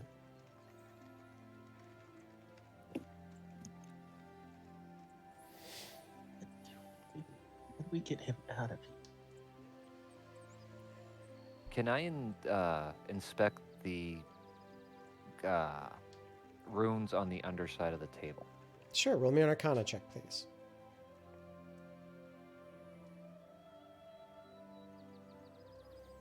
Okay. These are odd spells. They're definitely far above your capability, but as you're looking at them, they appear to be some sort of transportation spell. But where something is supposed to say in the arcane language transport, it actually says translucent. And you're noticing that some things that are supposed to say like pragmatic are now prism. So it looks like a lot of play on words.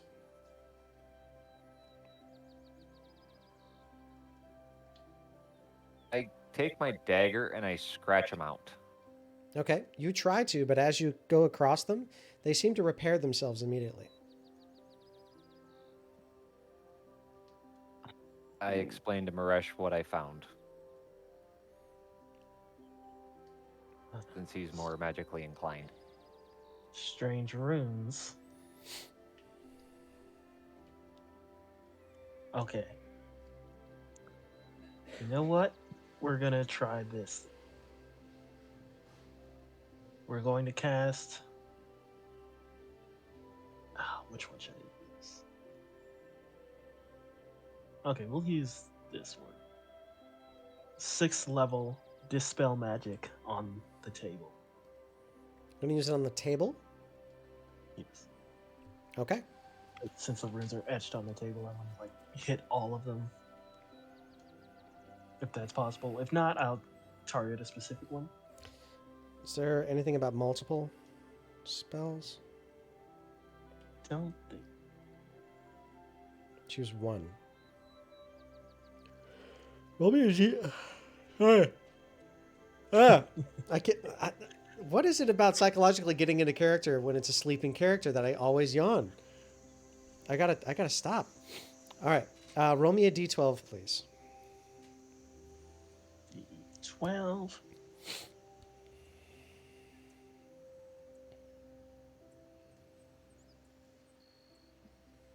Color.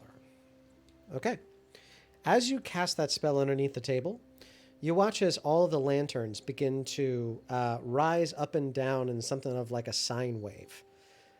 As that happens, you watch as the room slowly starts to shift into a solitary color.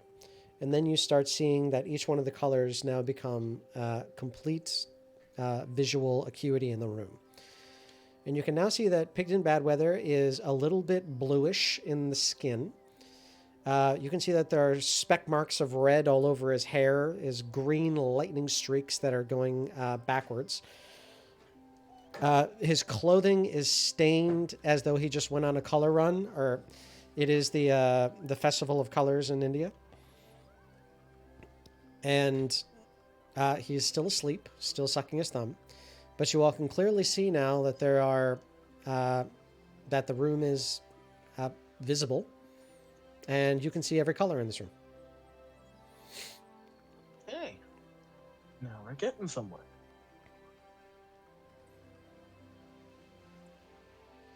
Just to cover all the bases, I will once again try and shake Pigdin awake very aggressively this time.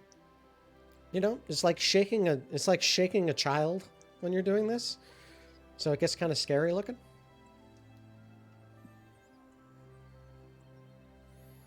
That, and you've javelined and stomped his toys, murdered one of them. So it's now becoming kind of a bad sight that you've killed his toys, you've killed his stuffed animal, and you're shaking the baby. So at this point, you're kind of going in a dark place, guys. But I enjoy this. Wrist to the shoulder. And you punched his shoulder. The instruments, we could just say were. Maresh, I'm giving you a card of inspiration because the visualization in my mind is making me so sad.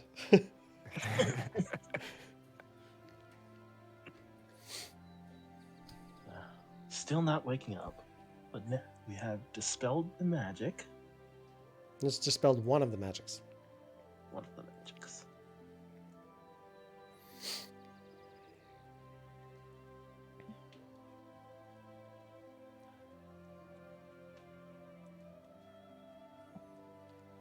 Okay, Grunge and Taz, you are no longer affected by the inhaled gas.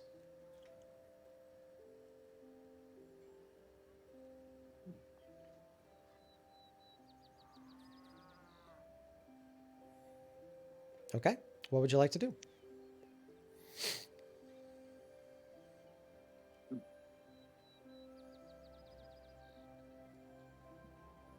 Hmm.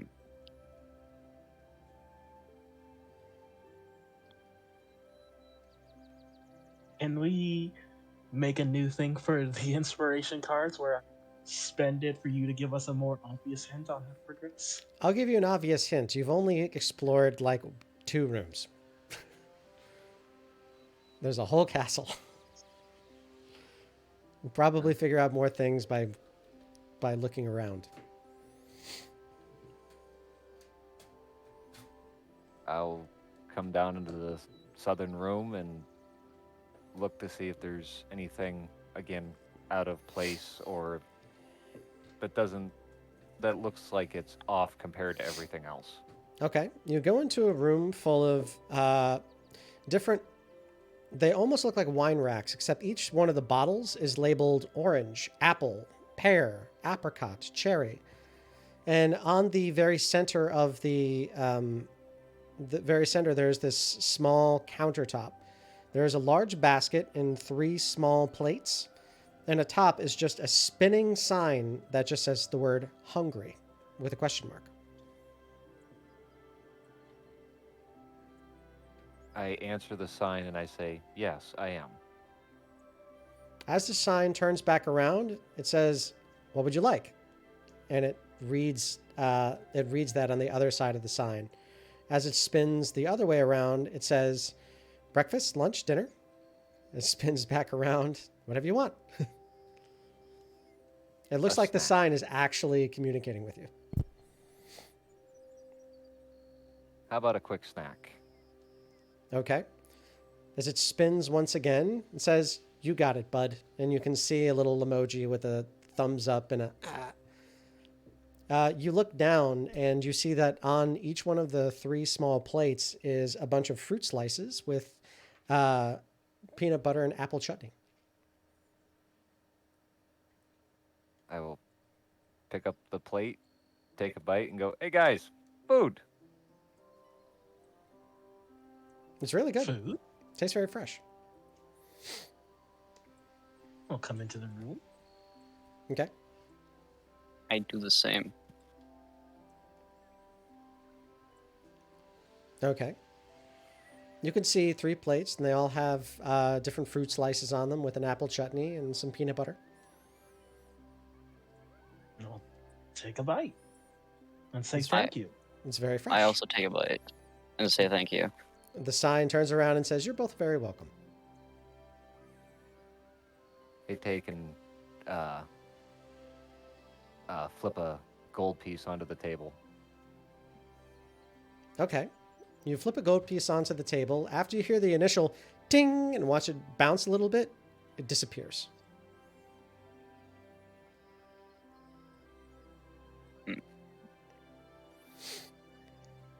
Is there anything like different? Did anything like new appear or like something different happen to the sign? No, the sign continues to turn, but it says the last thing that it did. It said, "You're welcome."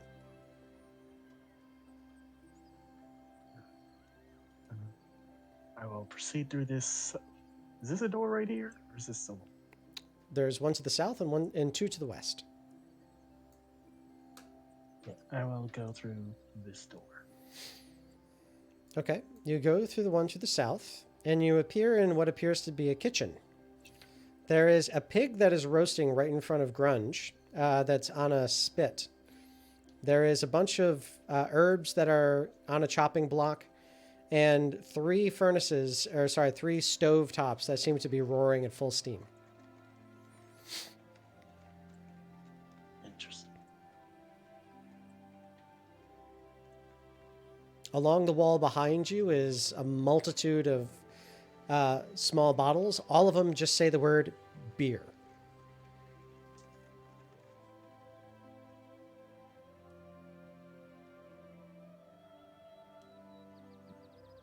Go ahead. I give it 2 more gold. Okay, you drop 2 pieces of gold down and you hear "Pling," and then they disappear.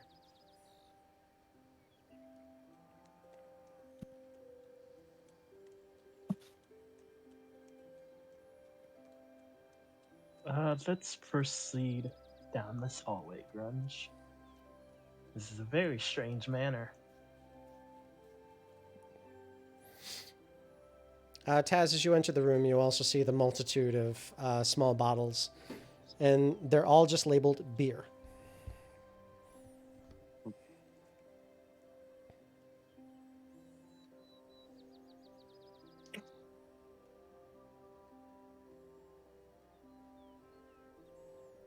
Moresh, where you're at, there's a door to your north and to your south. There's also another door to your east.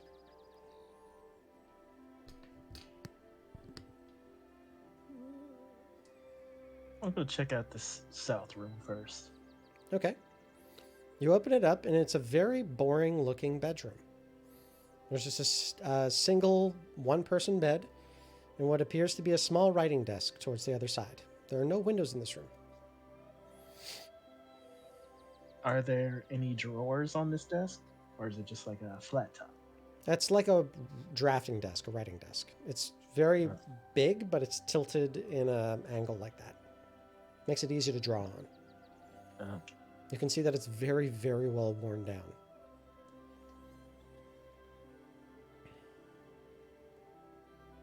Yep. Nothing of note in there, boys. I'll open up this one here. It's a bathroom. I will close it and pretend I didn't see anything. Okay. I'll enter the room with the sofa-looking things. The sofa... Oh, okay. So as you go north, I need for you to roll me a wisdom saving throw.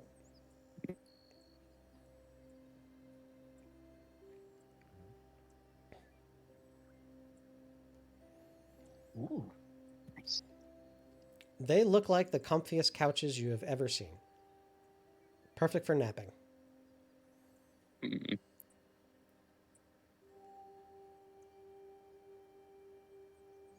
I'll follow in behind him. I take a seat on one. Okay, you sit on one. You were right. The comfiest couches you have ever sat on.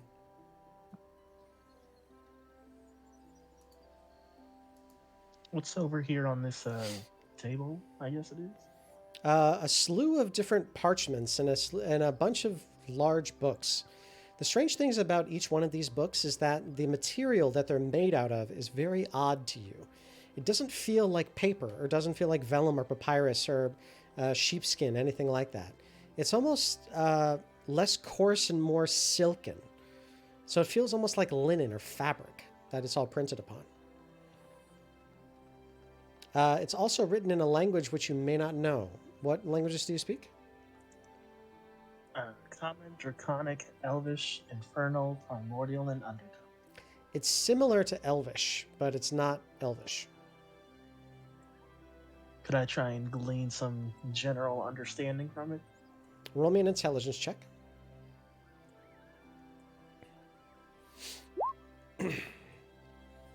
You're pretty sure this is Sylvan. This is the language of the Fae. Mm-hmm.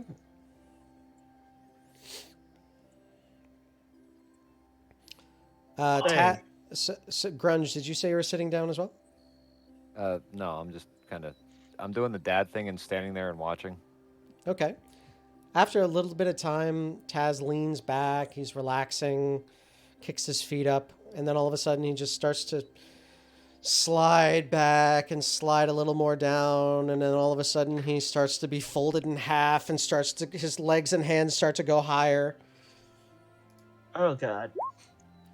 What Pull does- him out. What's your armor class, Taz?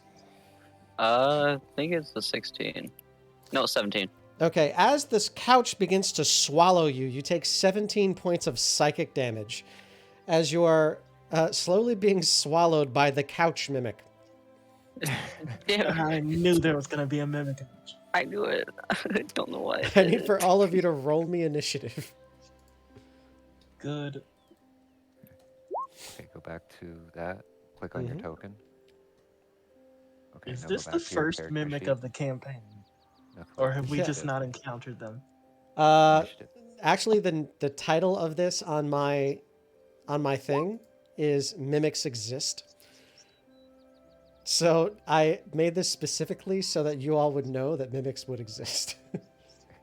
So, I figured it was a minute. I wanted to sit down.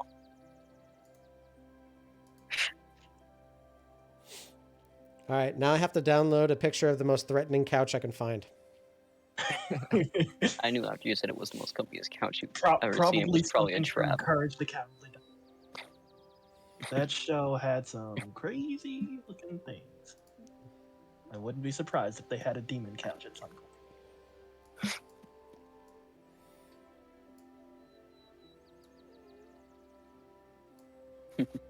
You understand.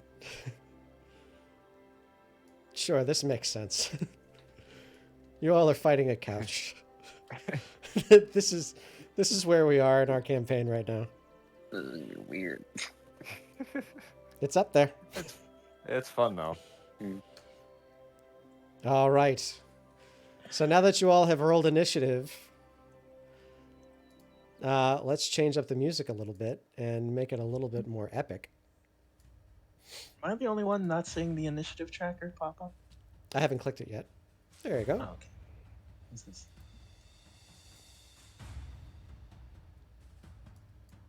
Get out of there. 13.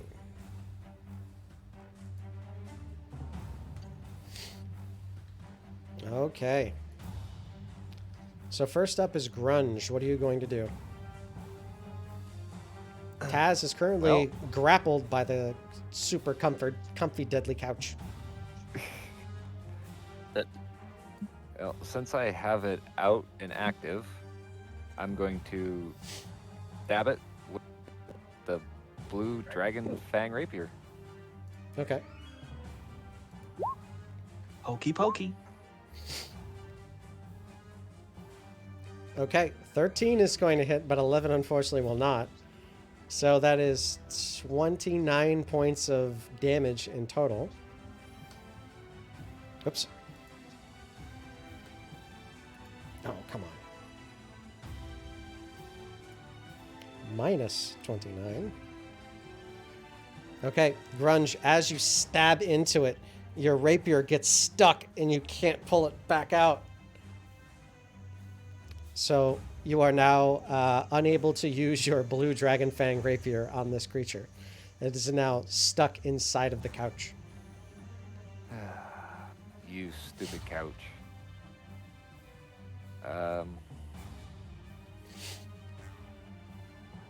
I don't have a bonus action. Okay. Taz, it is now your turn. You are grappled by the couch, so you cannot move. But you can attack, you can try to break out of it using an action, or you can use any of your bonus actions. I Or you could try just- to break out, I guess. Or you can just fight.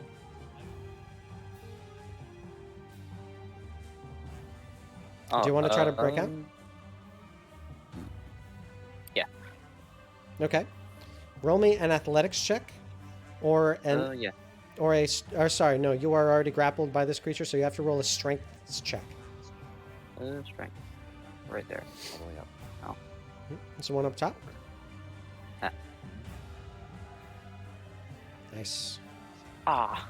Okay, so that one was fairly low.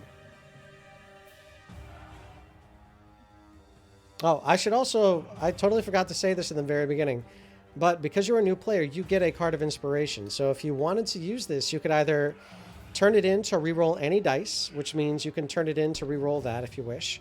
You could gift another player a chance to reroll their dice. You could force me to reroll something that I just rolled, or you could tempt save fate it. and flip it up, and whatever concept is on the other side of that card is going to affect the session. But you can save it as well. Okay, so you're stuck, but that's unfortunately gonna save it. your action. Do you want to use a bonus action? It's not let's see. There we go. No, not spells.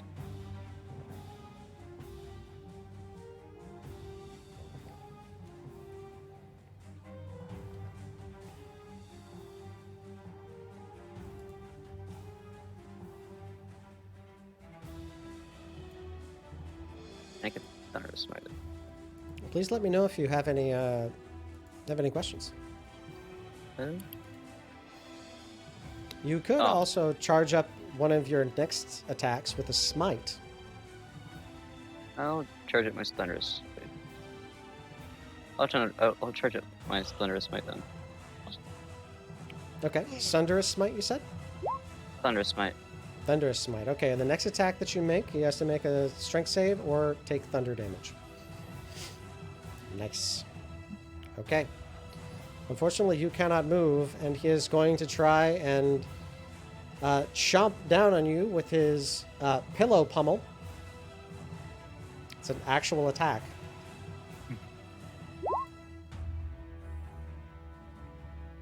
He has three sets of cushions. I'm not making this up. This is a real creature. Lovely. What is your armor class? 17. 13, you said? 17. 17. Okay, so all these are going to hit. So that's 27, 34 points of bludgeoning damage. Oh. And you are already stuck. So I need for you to roll me 3 dexterity saving throws.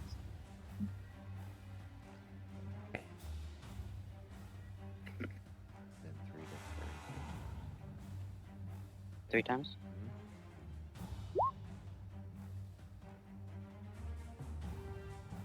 One more time. Okay, you failed one. Hmm. Do you want to use your card? Or do you want to just see what happens? I'll see what happens. Okay. As you're able to fight away and peel yourself off of 2 of those attacks, the second one got you on your back, and now you are stuck. You are restrained. So you're not able to use actions. And you can try to fight your way out of this, but you are restrained now.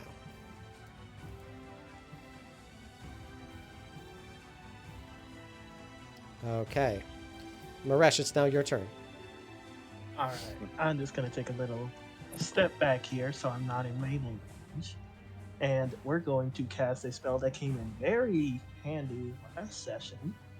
5th level, Wither and Bloom. Okay. It's a con save from the couch, right? Yep, 19. Funny enough, there's not a lot of constitution in these couches. They're all very cheaply made. All And right. I'm going to give Taz the healing boost. All right, Taz, you're able to use up to, 3 of your hit die.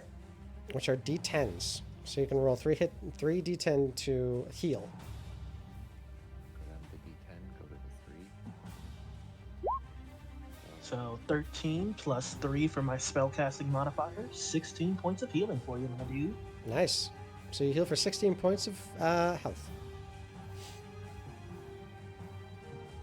That should help get you through another round. And 17 points of necrotic damage to the couch.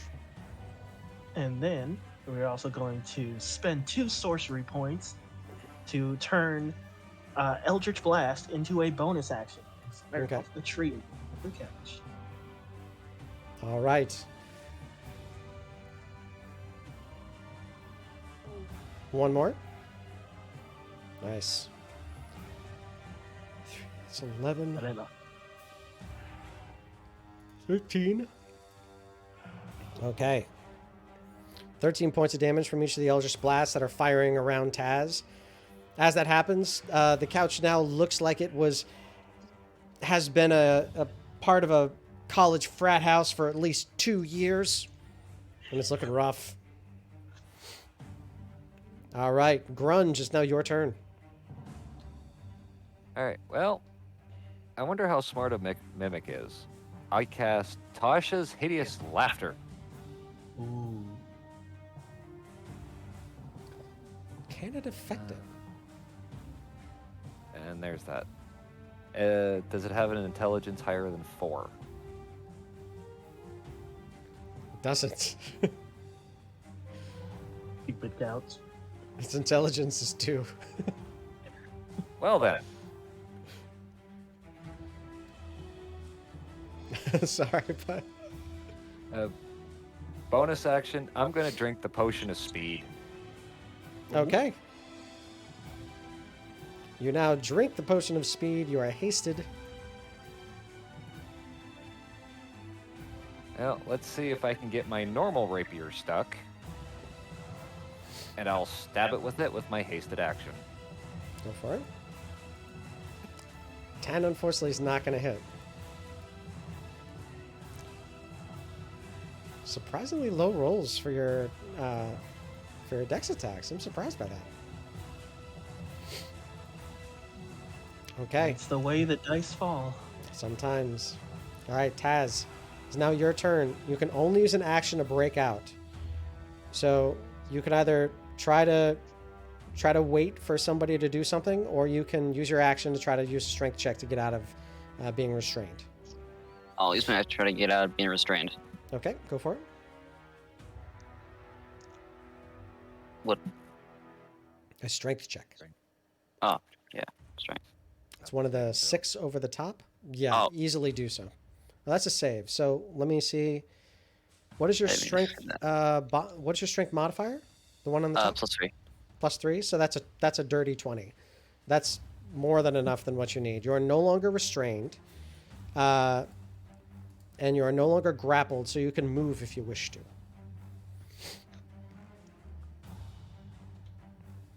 Okay. As you get out of the way, it actually has no reactions that it can take. All right. Taz, do you want to use a bonus action? You currently have your smite active. Can I attack it? No. No, you can use like an No. You can use like an offhand attack. Uh, So you can use a major weapon, but you could do like a punch or a kick. I guess I punch it. Go for it. Roll me an unarmed strike. Strike. 10 is not going to hit it, unfortunately. Ah.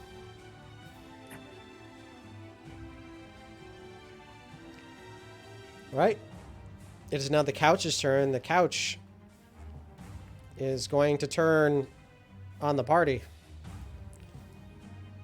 And it's going to get in between Maresh and Grunge. I need for Maresh and Grunge to both roll me wisdom saving throws. Alright.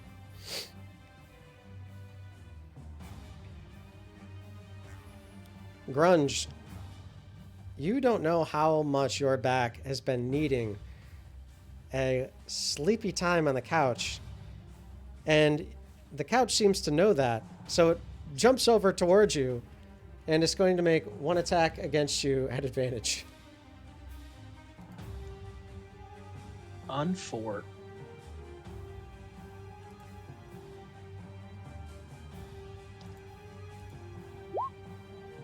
Two natural ones. Nope. Wow. I do nothing. The couch just sort of like ruffles its very gross looking cushions at you. Yeah, this is not that comfortable. Maresh, it's now your turn. That is absolutely hilarious. Alright, sick. Oh, I is that? I can't do that. In that case, we're going to cast Crown of Stars. Okay. You now have all of those crowns above you. Are you firing off one of those crowns? Yes, indeed. Okay. You have 7 moats above you. That's 17 to hit. This does hit. That's 18 points of radiant damage. This thing is barely hanging on. And I will simply move back into this corner, as it is my bonus action to fire that off. Gotcha. This couch is definitely the couch that you see in the countryside. That's an outdoor couch because it's just been left outside for so long. All right, Grunge, it is now your turn. All right. I'm going all out, and I'm going to hit myself with this because I don't care. I'm casting 3rd level Shatter right directly in front of me. Okay. Ooh. All right. That's a con save from you and a con save from this. Ouch.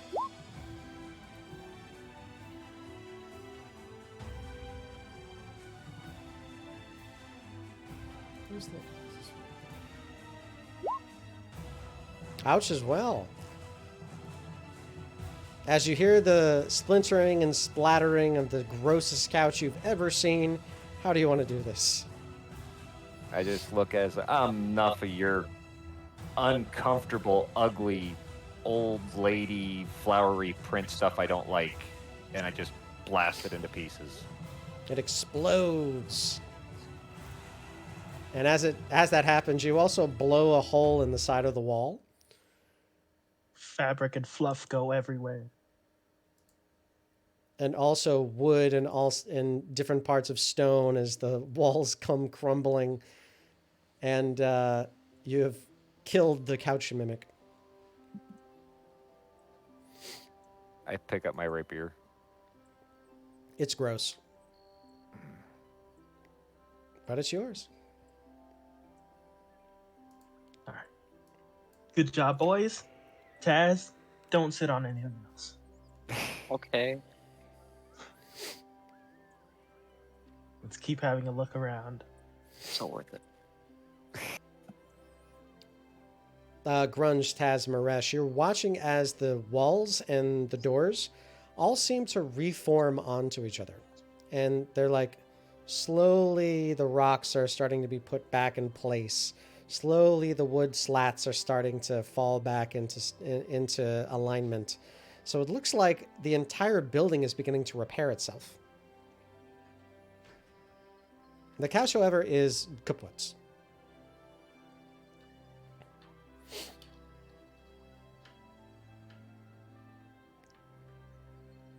I'm gonna take a look inside this room right here. Okay. This appears to be an altar room. Or something of a prayer room. I'm gonna do a religion check for any identifying marks. Sure.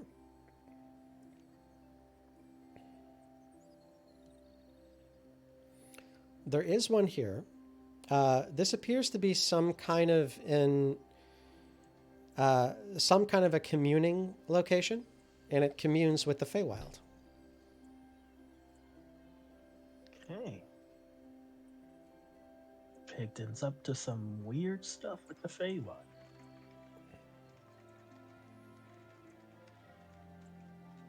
I'm very reluctant to go into this hallway to the north, because this is where we got splashed with water.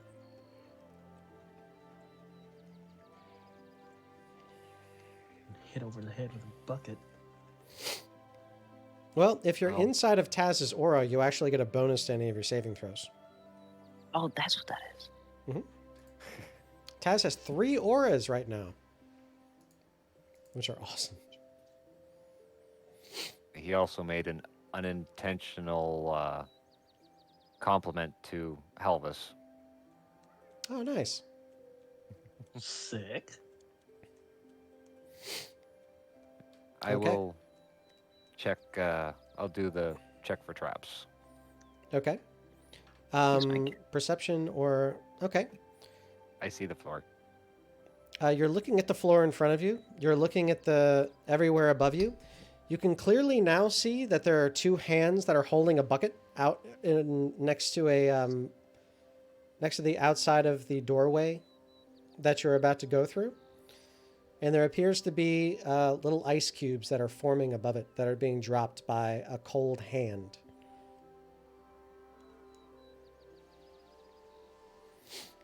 Resh, there's your culprit. Oh, you little. All right, As I'm that gonna happened, shoot the cold hand flips you off. Okay, I'm gonna shoot a firebolt at it. Okay, you shoot it with the firebolt, and as that happens, you watch it, and you listen to it splash in the bucket. As that happened, the bucket falls, and you just see a little, what appears to be a pixie floating in it, upside down. Just floating inside a tiny bucket of water.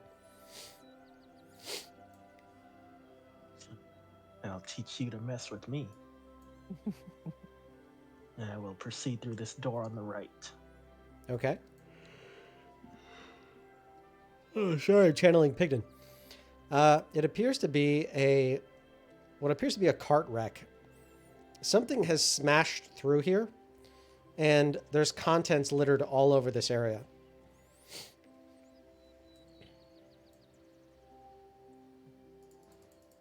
Can I see anything of use in the wreckage? Sure, roll me a perception check or investigation, whichever is best for you. I'll help him out with that. So Roll go at with advantage. You can roll with advantage by holding down left shift and then clicking the number. Whichever. Hold down this. I'll click. Let's go. Nice. Okay. Very nice. Where's our legendary items? So as you're looking through all of these items here, you're noticing that there is a couple what appear to be broken files. Files are very, very large potion bottles. They're almost the size of maybe about 2 feet in height and very, very deep and dense. You wouldn't be able to drink all of what's in it in one sitting. It's almost like 4 or 5 liters. So inside of it, you see that they're smashed, but whatever contents are there, this area appears to be dry. The only thing that you do notice is that there is what appears to be a scroll tube, and it's written by a man named Stan. And the man? It just says Stan.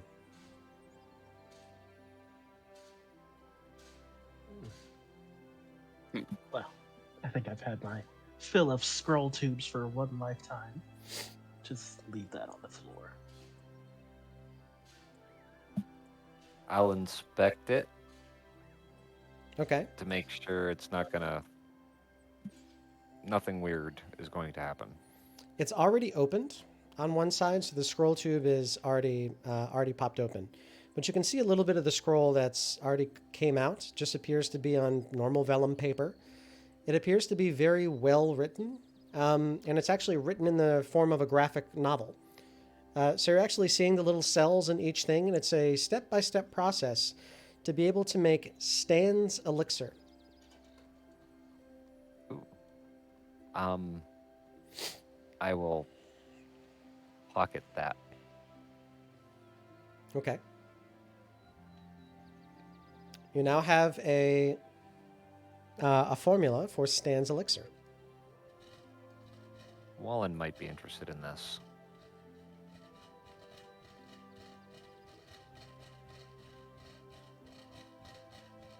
Back in that potion room, were there any ingredients that I noticed?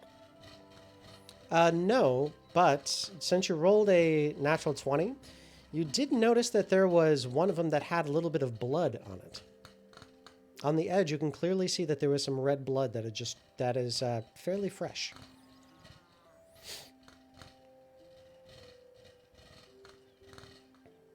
If only Dr. Iris was here, I'm sure she'd love to take a sample.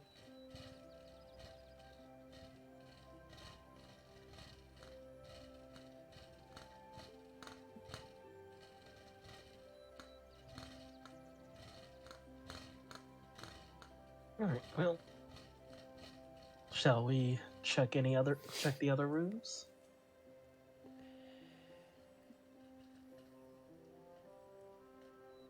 We I should think- investigate the chest room more thoroughly. We could. It's just to the north of here, as I recall. Lead the way.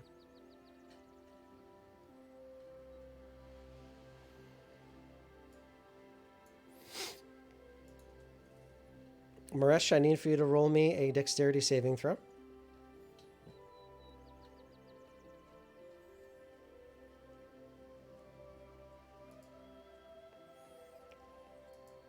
A bucket of cold water slaps and blasts you on the head. I need for you to roll me a constitution saving throw. Oh, You are not frozen. You can hear the sound of giggling voices coming from above your head. Darn pixies. You watch two little motes of light zip back into the stonework. You'll get yours. I poke my head in and look up. You ready watch. to pull back. You watch as the motes of light zip back into the stonework.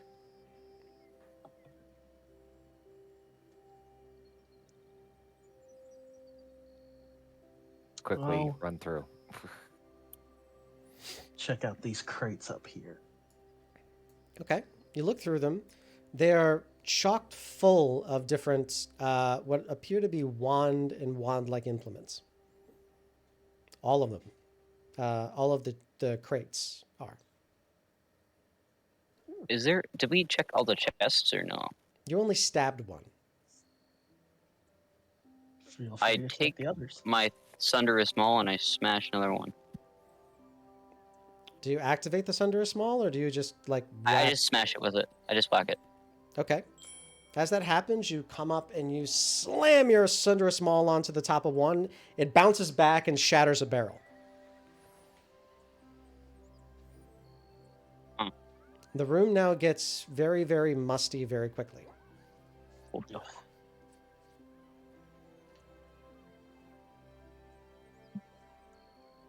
Grunge, what are you doing? I'm looking at the colorful barrels. Okay. Just to see if there's any markings or what it actually might be. Okay. You don't see any markings on them. The only one that appears to be very bright and vibrant are the bright green ones and the bright pink ones. The rest of them seem to just be different shades of orange and yellow. I will very carefully open one of the green ones. Okay. You open up one of the green ones, and as that happens, there's sort of a very viscous-looking liquid inside, almost like a tapioca pudding. But as you open it up, all of the lightheadedness that you were beginning to feel goes away in an instant. Your hit points also recover to full.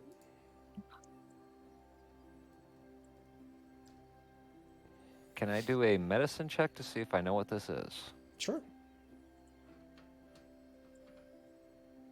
You have no idea. Hey. But whatever it is, it's pretty awesome. Well, let me come take a sniff. Okay. You come over as well, and as you sniff, you can also see the tapioca start to whoop and comes up a little bit. You feel equally as refreshed, and your hit points return to full. You watch as a lot more of the bucket begins to empty. Or a lot of the barrel begins to empty. So the barrel is now only about 3/4 full. I don't know what this stuff is, but I like it. Definitely. You are no longer affected by whatever was affecting you. Taz, take a whiff. I take a whiff. You're healing. You heal for all of your lost hit points, and you are no longer being affected by the barrel. So I just cover all my HP, right? Yes. Should we drag this to Pigdin and see if he wakes up? The barrel is now about half full. Ooh, yes, let's do that. I'll lid the barrel and pick it up. Okay. You lid the barrel, you pick it up. It is extremely heavy.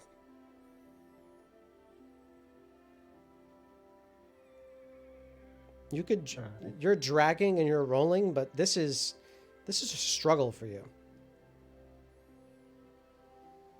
I don't know how much help I'll be, but I'll help him carry it.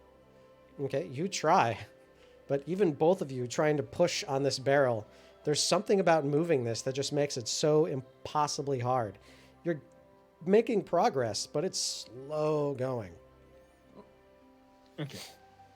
Well, I was going to say let's bring Pigdin to the barrel, but he probably can't leave that room. Since he couldn't go out the frontwards door, he probably can't come any further in either.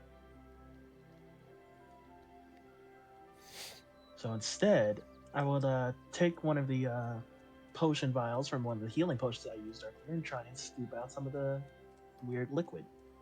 Okay, you do so. You find that it's a very difficult process because things that are viscous don't like to go into things that have air pressure. But you do your best to like ladle a little bit in there. It takes a long time because it's really goopy. But the more that you put it into this potion bottle, the more you start realizing it is much denser than you expected. It's only about a quarter full in a potion bottle, and a potion bottle is very, very tiny. But it feels like it weighs 5 pounds. Interesting. And I'll just fill it up like halfway. It should be. Even that takes you about 20 minutes. Oh my goodness.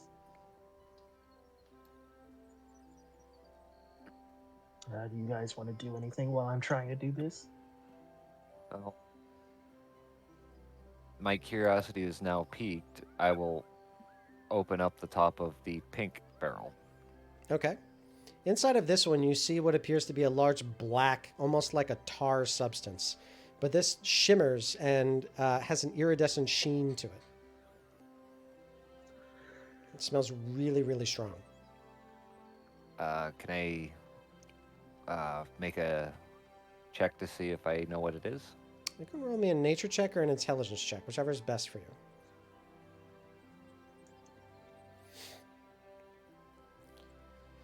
This looks like it could be pitch, but this is far less viscous than you remember it to be. This is some kind of manufactured product, but you can't tell as to what. Wait, what's pitch? Pitch is, It's like a thick tar. yeah, it's like tar is the best way to put it. The more you know. I only know pitch because of like old ancient medieval siege tactics that I had to learn for another game. That boiling pitch was a way that they used to defend the gates, which was super awful.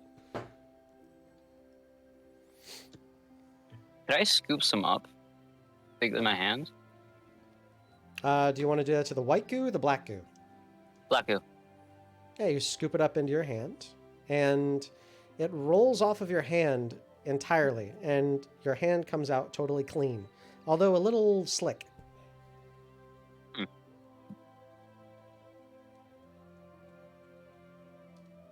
Well, might as well check to see the inside of one of the orange barrels, just out of curiosity. Okay. You pop open one of the orange barrels. As that happens, you get a massive wave of super strong acerbic smell into your nose, and you instantly feel like your brain is on fire. I close it quickly. You close it as fast as you can, and every time that you close it, a little bit of that gas starts to leak out, and your nose burns and burns and burns.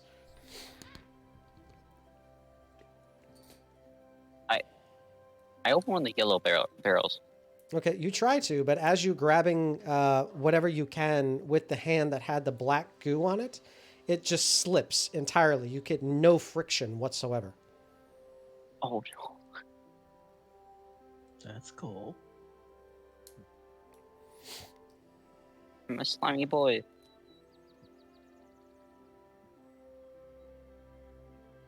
I'll go try to help Maresh. What is Maresh doing? Trying to put the white goo into the bottle. Okay. Taz, Yes. anything else you want to try to do?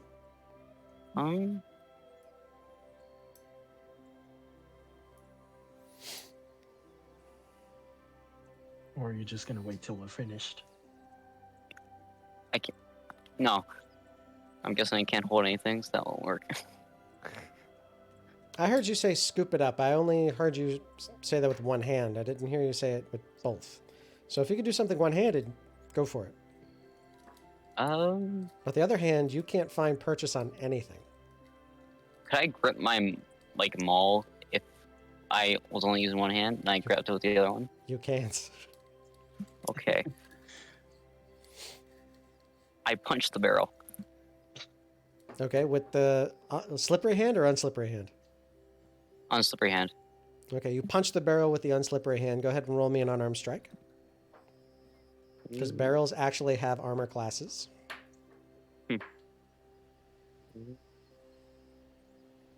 Yeah. You take your left hand and poof, smash on the top of the barrel. As that happens, you crack it, and the yellow barrel has an incredibly, almost sickeningly sweet smell coming from it. And this very thick, pinkish liquid starts to seep up through the damage. Can I do a medicine check on it? Sure. Medicine. Whatever it is, it appears to be organic, but it also appears to be manufactured. Something's been done to this because nothing in nature actually comes like this. But on your hand, just a little bit on the other side, you can clearly see that there are still bits of the barrel stuck to your side of your gloves.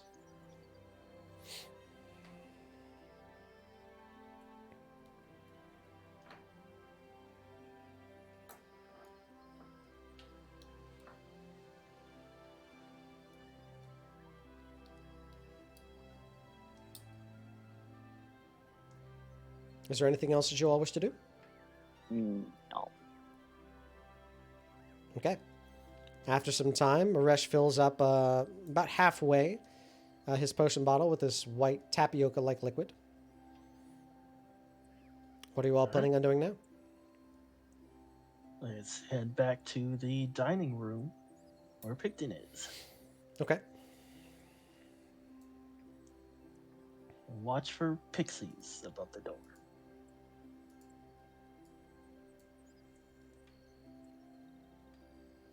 Okay, Grunge, you go into the room and everything is completely red.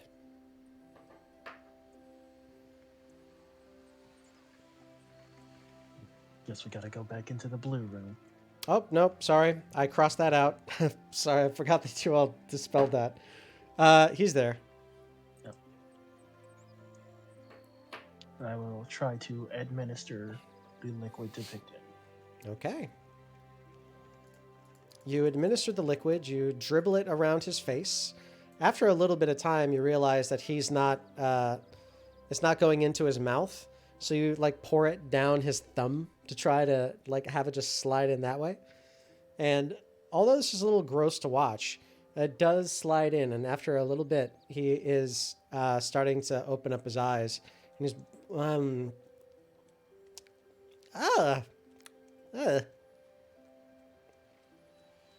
Hi, I don't think we've met. I'm Pigdin Badweather. Why am I on the floor, and why does my shoulder hurt so bad? Sorry about that. That didn't answer either of my questions. Hmm. You are on the floor because we brought you down here. We were trying to meet with you. Oh, We are the caravan members. oh, We heard, oh! we Right, heard you yeah. were looking for us. I was. I am. I am sorry. I am so out of it today. I got this really interesting potion bottle, and then I just said the wrong words, I guess. It exploded, and then I fell asleep.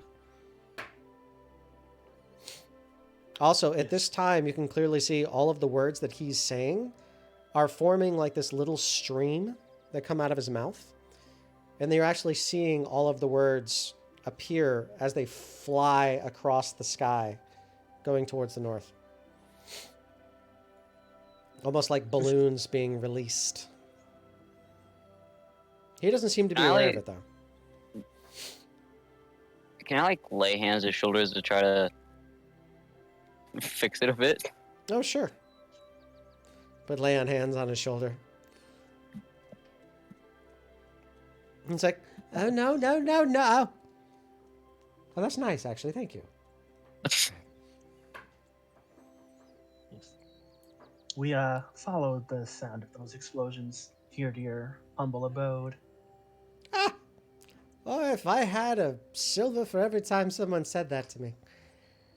Well, welcome. Trust you were able to find your way around okay? More or less. Are you hungry? Relatively speaking. Lickety. I've got a few undead helpers in the other room. They're great chefs. Oh. Well, I mean, they're not Certainly. in the food. I mean, they help. They're just ghosts. They're lovely people. Ah, delightful. Perhaps we sit down for a spot of lunch and tea while we discuss why you were looking for us. That's fine. Give me just a second, okay?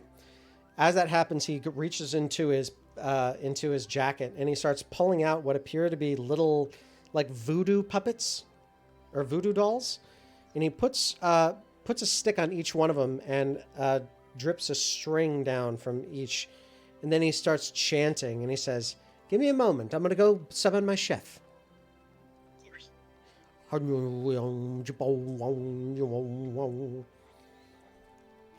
Does anybody know the unseen servant spell?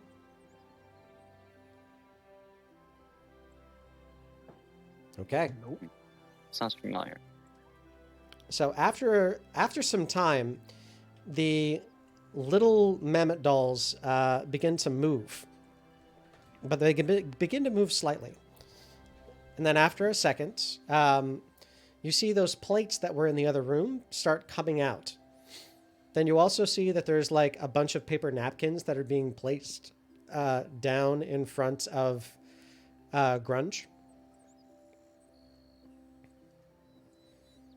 And Pigdin says, "I'm really sorry, I only have 3 plates. I usually never have company." But after a little bit, the plates get set down, and he says, "Harriet, can I please have a quiche, tomatoes and spinach?" And then all of a sudden, you see a warm, steaming hot quiche appear on the plate, and you hear a clink, clink as a knife and fork appear on either side. He says, breakfast. If you're hungry, just say what you want. It just appears. Oh, except for you. Just tell me what you want. Harriet, can I get a stack of waffles? You watch as a stack about 20 high, a tower of waffles appear. And a very, very large fork and a very, very small knife appear next to you. Harriet, could I get a quiche with tomatoes and spinach as well? You get the exact same thing that Pigdin has in front of him, except it's the exact same amount, also with the slices cut out. Pigdin looks over and says, "You have to be more specific." Harriet doesn't know you like she knows me.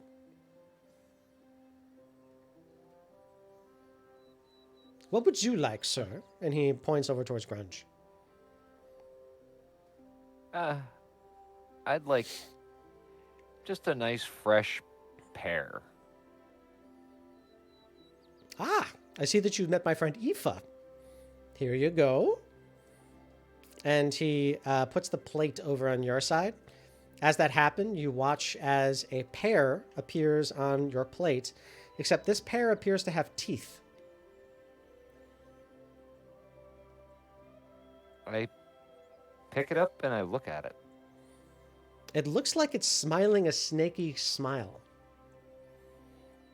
And you can see that it's the side of where the teeth are, like, begin to stretch. Ah, and it opens its mouth up a little bit. But the inside of it looks like a pear. I bite it before it bites me. Okay. You do so, and as that happens, you can hear the teeth going chop, chop, chop, chop, chop, chop. But you bite in, and you all get like nice big bites of all of your meal. As that happens, you all may add 2 to your maximum hit points, and that is permanent. Oh, how? Okay. Sit. Pigdin looks up and says, I haven't had a meal with friends in so long. Anyway, thank you so much for coming. The biggest problem is that I had this huge thing of potions, and I didn't know exactly where they came from, only that they were addressed to me. So I arrived, and when I had my servants unload it, well, they didn't seem to want to do anything. And that's very strange, because my servants always do what I tell them, because they are me. I exist within them, and they are my unseen arcane aberrations. So they should be doing everything that I tell them to do in my own mind, but they weren't doing it. So I thought I'd need an adventurer, because an adventurer probably has come across some kind of weird stuff like this. I heard that you all were in town, so I put out a few feelers with some people, and then I just said, yes, of course they are going to come here. Why not? And as long as I talk like that, then I seem to be given whatever I want. And I like that. That's so much fun here. I can't get any of that back at home. Dad hates that when I do that. But anyway, there's all those bottles over there, more files than I know what to do with. And also, whatever the hell this is that keeps coming out of my mouth, and then everybody else in the entire city can see our conversations. I have no privacy here, I swear. I'd like to help stop the words if you had a roof. Why do you think I don't have a roof? It's far beyond my understanding, I'm sure. No, it's not. Genius. It can't be. Come on. I I'm have guessing words it that has to do- manifest. If I speak into a closed room and these words keep coming out, what happens? The room fills up with onomatopoeia, and I suffocate and die. I guess that would be bad. I know a thing or two about death. Oh, I can tell. You poor bastard. Do you want me to take care of that for you? No. An adventurer's scars are proof of the tales he has lived through. Your call.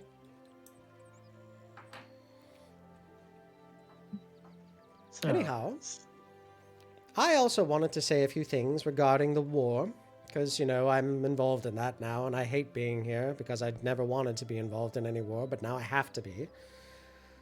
I'm looking for a test subject, or subjects.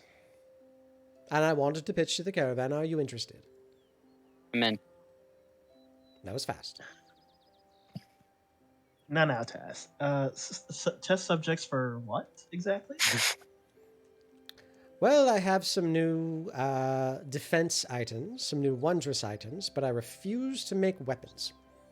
Nothing that can kill. That is my rule.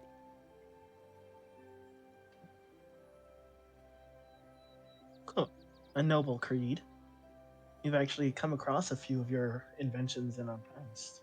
Oh, you did. Nice. Yes, they're My very personal useful. favorite. All of them. Every last one of them. There's nothing that is wrong with any of them. Thank you. My personal favorite is the Wand of Wonder. Oh, the wild one. Yes, I love that one too. Yeah. It was We- very, very we- fun. Me and a bunch of my friends just sat around a table for 6 days straight, eating nothing but junk food. And then we just decided to come up with all of these things. They were so weird. It's the worst. We once dropped a giant chicken egg on one of our foes. That was a sight to see. That was one of mine, I think. I don't know. I could have been asleep at the time. Or I could have just been hungry. I also really like eggs. So that could have been my thing. Good for you, though. I think I hear a chicken right now. Ah. I have a question. If you would be willing to test a few of these items that I have, a few of these armors, a few of these protective brooches, shields, and other things, it would help me out a great deal. And I believe it could also help out the world. A few things are more for the fun side. A few things are more for just curious how people would react. Some of them social experiments, but some of them I believe are going to be very, very useful to the quality of life of those of us who are going to be affected by the war and then far beyond. What do you think? Yes. Okay. Sounds wonderful. Perfect. All I Sounds needed to like hear a- was one of you agree. I don't care about the rest of you, because if one of them is willing to do it, then anybody will do it. Because all my stuff is amazing. That's why it's being sold everywhere. Of And course. also why I blackmailed literally everybody in order to make them take it. So it's fine. It's not really blackmail. I just said I wasn't going to make anything for them anymore if they didn't sell all the items that I want them to sell. 25 gold. That's all I ever ask. It's very, very reasonable, I feel. But anyway, I have a few items. This here is my personal trowel friend. And he pulls out what looks like a little garden trowel, except this one looks like it's made of some kind of a deep gold. And he says, I have druid friends, and they could do this really cool thing where they just move dirt. And I'm thinking, you know, normal peasants and normal people, it take ages to till a field, while these druids are just like turning earth upside down all the time. And then think about all the ways you can get saltpeter. Think about the ways you can actually find and prospect for ores and other different amazing products that the earth can give you. Well, you know what I say to that? I say, Pigdin Badweather. And it's a trowel that will allow you to cast Move Earth at will. Amazing. I know, I figured it out. I also got one of them to teach me a little bit of Druidic, but they didn't realize that I'm such a good study. So I'm not actually supposed to know about this. This is why it's kind of a hush-hush kind of thing. But you know what? I don't care. Screw them. Ah. They'll regret not teaching you more once they see how useful it is. That's what I said. I have another thing too. I call this a Ferrite. And it's looks like a tiny little vial, except there's like a little bit of quartz crystal on either end, and it's a little bit jagged. What you can do is you can write a very, very small amount of words in here, about 100, and I can teleport it to whoever has the other one of these. I know, right? Communication. That's the best way of every relationship. So I've been told. I actually have very few friends. But I think that this is going to work out just fine. I think it's going to be very, very smart. I also have another one. This one's great. I call this one the Brain Rattler. Ooh. This one is the only way that I will ever make anything even close to a weapon. But let's say that you are trying to get up behind somebody and just make them go to sleep. Well, this will bop them in the head, give them a slight bit of a concussive-like sensation, but not a concussion. So therefore, they will not receive any long-term medical problems. Therefore, it is a simple bonk about the head, a little bit of liquid flows through the brain, and they go unconscious. You may have to do it more than once.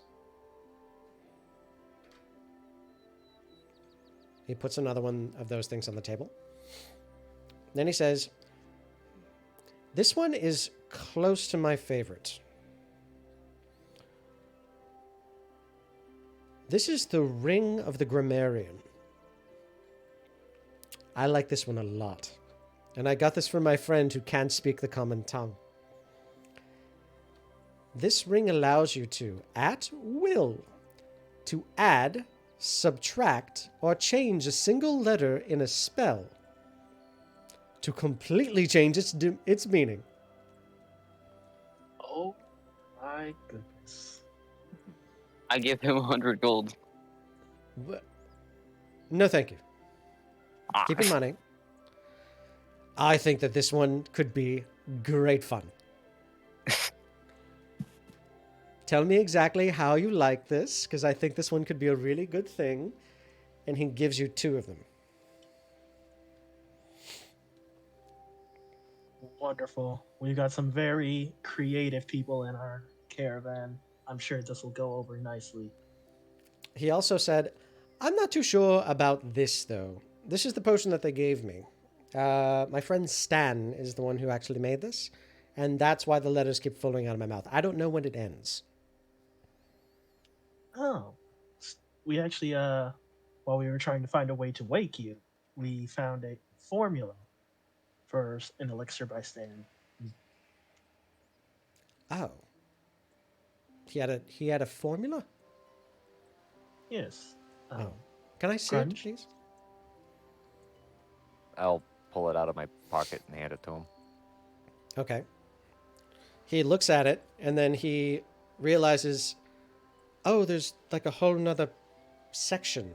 He races it all the way down, and he said, oh, I've just been putting in the ingredients that I thought were supposed to be in it. I made the bad one. Okay, that makes sense. I should have made the entire one. I'll tell you what, I'll make a batch before you all leave today, and then you all can have a couple. Sound good? It seems to be able to make onomatopoeias solid. Could come in handy for certain things. I'm sure. I mean, it's let me enjoy the sun a little bit. That's why I'm wearing this ridiculous hat, because I don't want to burn. Of course. Oh, these are all quite incredible items you've presented us today. Can I ask a quick question? This is for, specifically for your gem dragonborn friend over here. what is it? Were you by chance in any of my oils? Maybe. Which one did you like the most? The oil of stickiness or the oil of slipperiness? Stickiness. Would you like some? Yes. Okay. By the way, to get that off, you need to rub them together. That's the secret. They cancel each other out. It's great.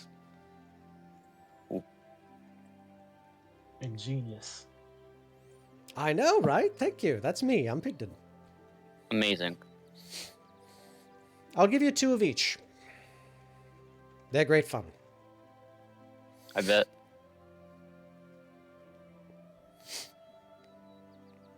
So, I feel like this has been a very good time for me to tell you to get out of my house, because it seems like you've broken some stuff and it takes some time to repair everything. But I promise I will send all of the stuff that I promised you to your ship, which is amazing, by the way, and I hope that I'm able to come and check it out again. Of course. You're welcome anytime. Really? Yes. And disappears. Oh. I'm guessing he went to go look. I dropped 10 gold on the ground where he was. That way I can pay him back for the sticky and slippery liquids he gave me. Or He he's didn't gonna give give us. you. He didn't give you anything yet. He was gonna give us, I meant. Okay. As you watch the 10 gold fall on the ground, after about 10 seconds, you watch them, each one of them, one by one, disappear. Okay. Shall we head back to the boat? Sounds like a plan to me. Okay. So with that, you all have cleared the request by Pigdin Badweather, gotten a new slew of his crazy magic items, all of which exist, by the way. I've So heard are of they that link to Grammarian. Yeah, it's a lot of fun. All right, so that is the end of our session for tonight. Thank you very, very much to Black Irish, to Lord Geyser, and to Knight Rider for you all to come with us on this adventure today. Did you all have fun? Oh, yes. Yeah. Awesome. Well, I'm glad. That's the whole point of me running this. I'm glad that you guys are having a good time. All right. So with that, we're going to give everybody a chance to get some awesome trouble bubbles by us rating Critical Role again. Critical Role.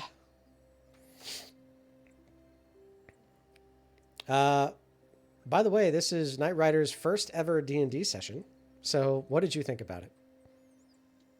It was amazing. Enjoyed it? Yes. Very Awesome. much. Good to hear. Hope to see you back again sometime. Yeah, very much. This was a lot of fun. Mhm. All right. We're rating now. See you later, everybody. Bye. Later. See you later. Okay. And we're over. I think. Woo. It looks like it. All right. So congratulations on your very first episode, bud. Thanks. All right. So this one was a little bit more whimsical, and I'm glad that you all had some fun with it. You could have went in any of the different missions, but I'm glad that you picked this one. I was not expecting it to be the whole mission. I thought we were just gonna go meet him and had a plan to go finish up the house that we had gotten. But this was fun. Yep. This is one of the first adventures I ever send new players on. Is to go through Pigdin Badweather's house. And there are pixies that keep playing pranks on everybody. I just really upped the DC and upped the damage for everything. But it's a map called Mimics Exist. It's the most terrifying and like traumatizing thing for new players because they're like, oh my god, mimics do exist. I kind of figured it was like a mimic or a trap or something like that, but I wanted to do it anyways just to see what would happen. Mm, We love Agents of Chaos. it's always fun.